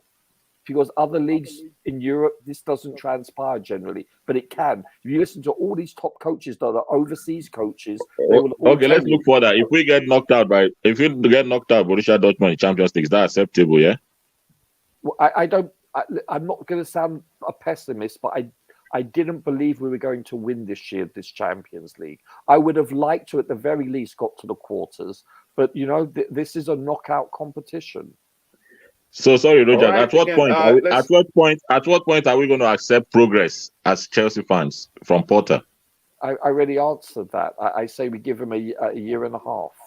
A year and a Roger. half. That is if we were up to Roger. But that's Yeah, by the I'm- way, that's Roger's opinion. Again, thank you guys. That's We've just come my to the opinion, natural guys. end of the show. And Fairboy, we already rounded up before I saw you backstage again. Thank you to again Mabasto for finding the time to join the show. Thank you. to My first Eddie. debut, by the way. Love of you. No worries, bro. Again, hopefully you find a solution to your microphone echo. Roger Pop. This is my earphone, by the way. Sean, Bobby Fairview, and every other person. And we have here Roger. It says Roger again.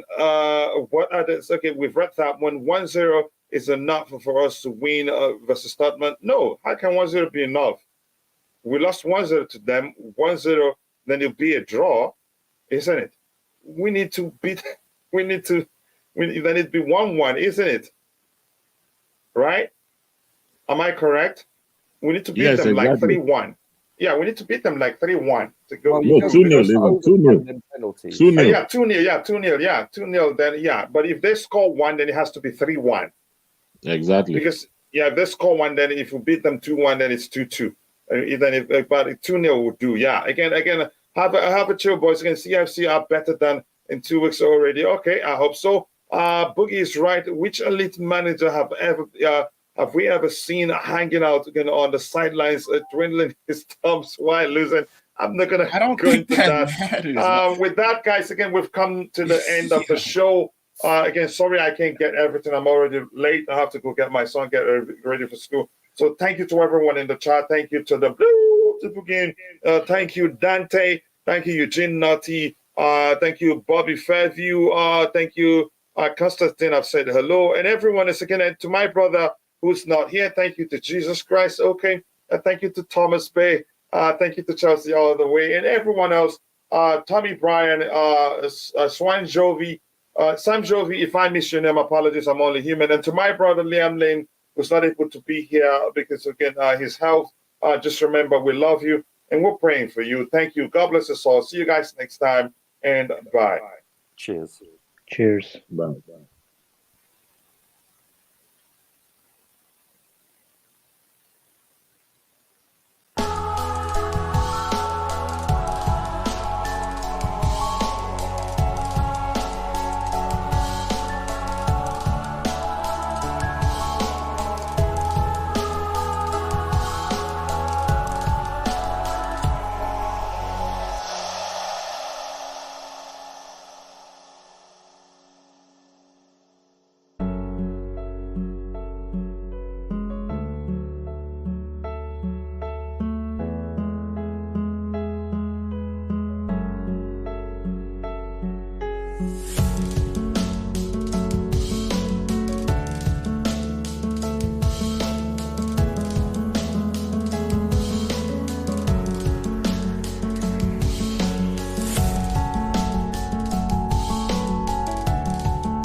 you.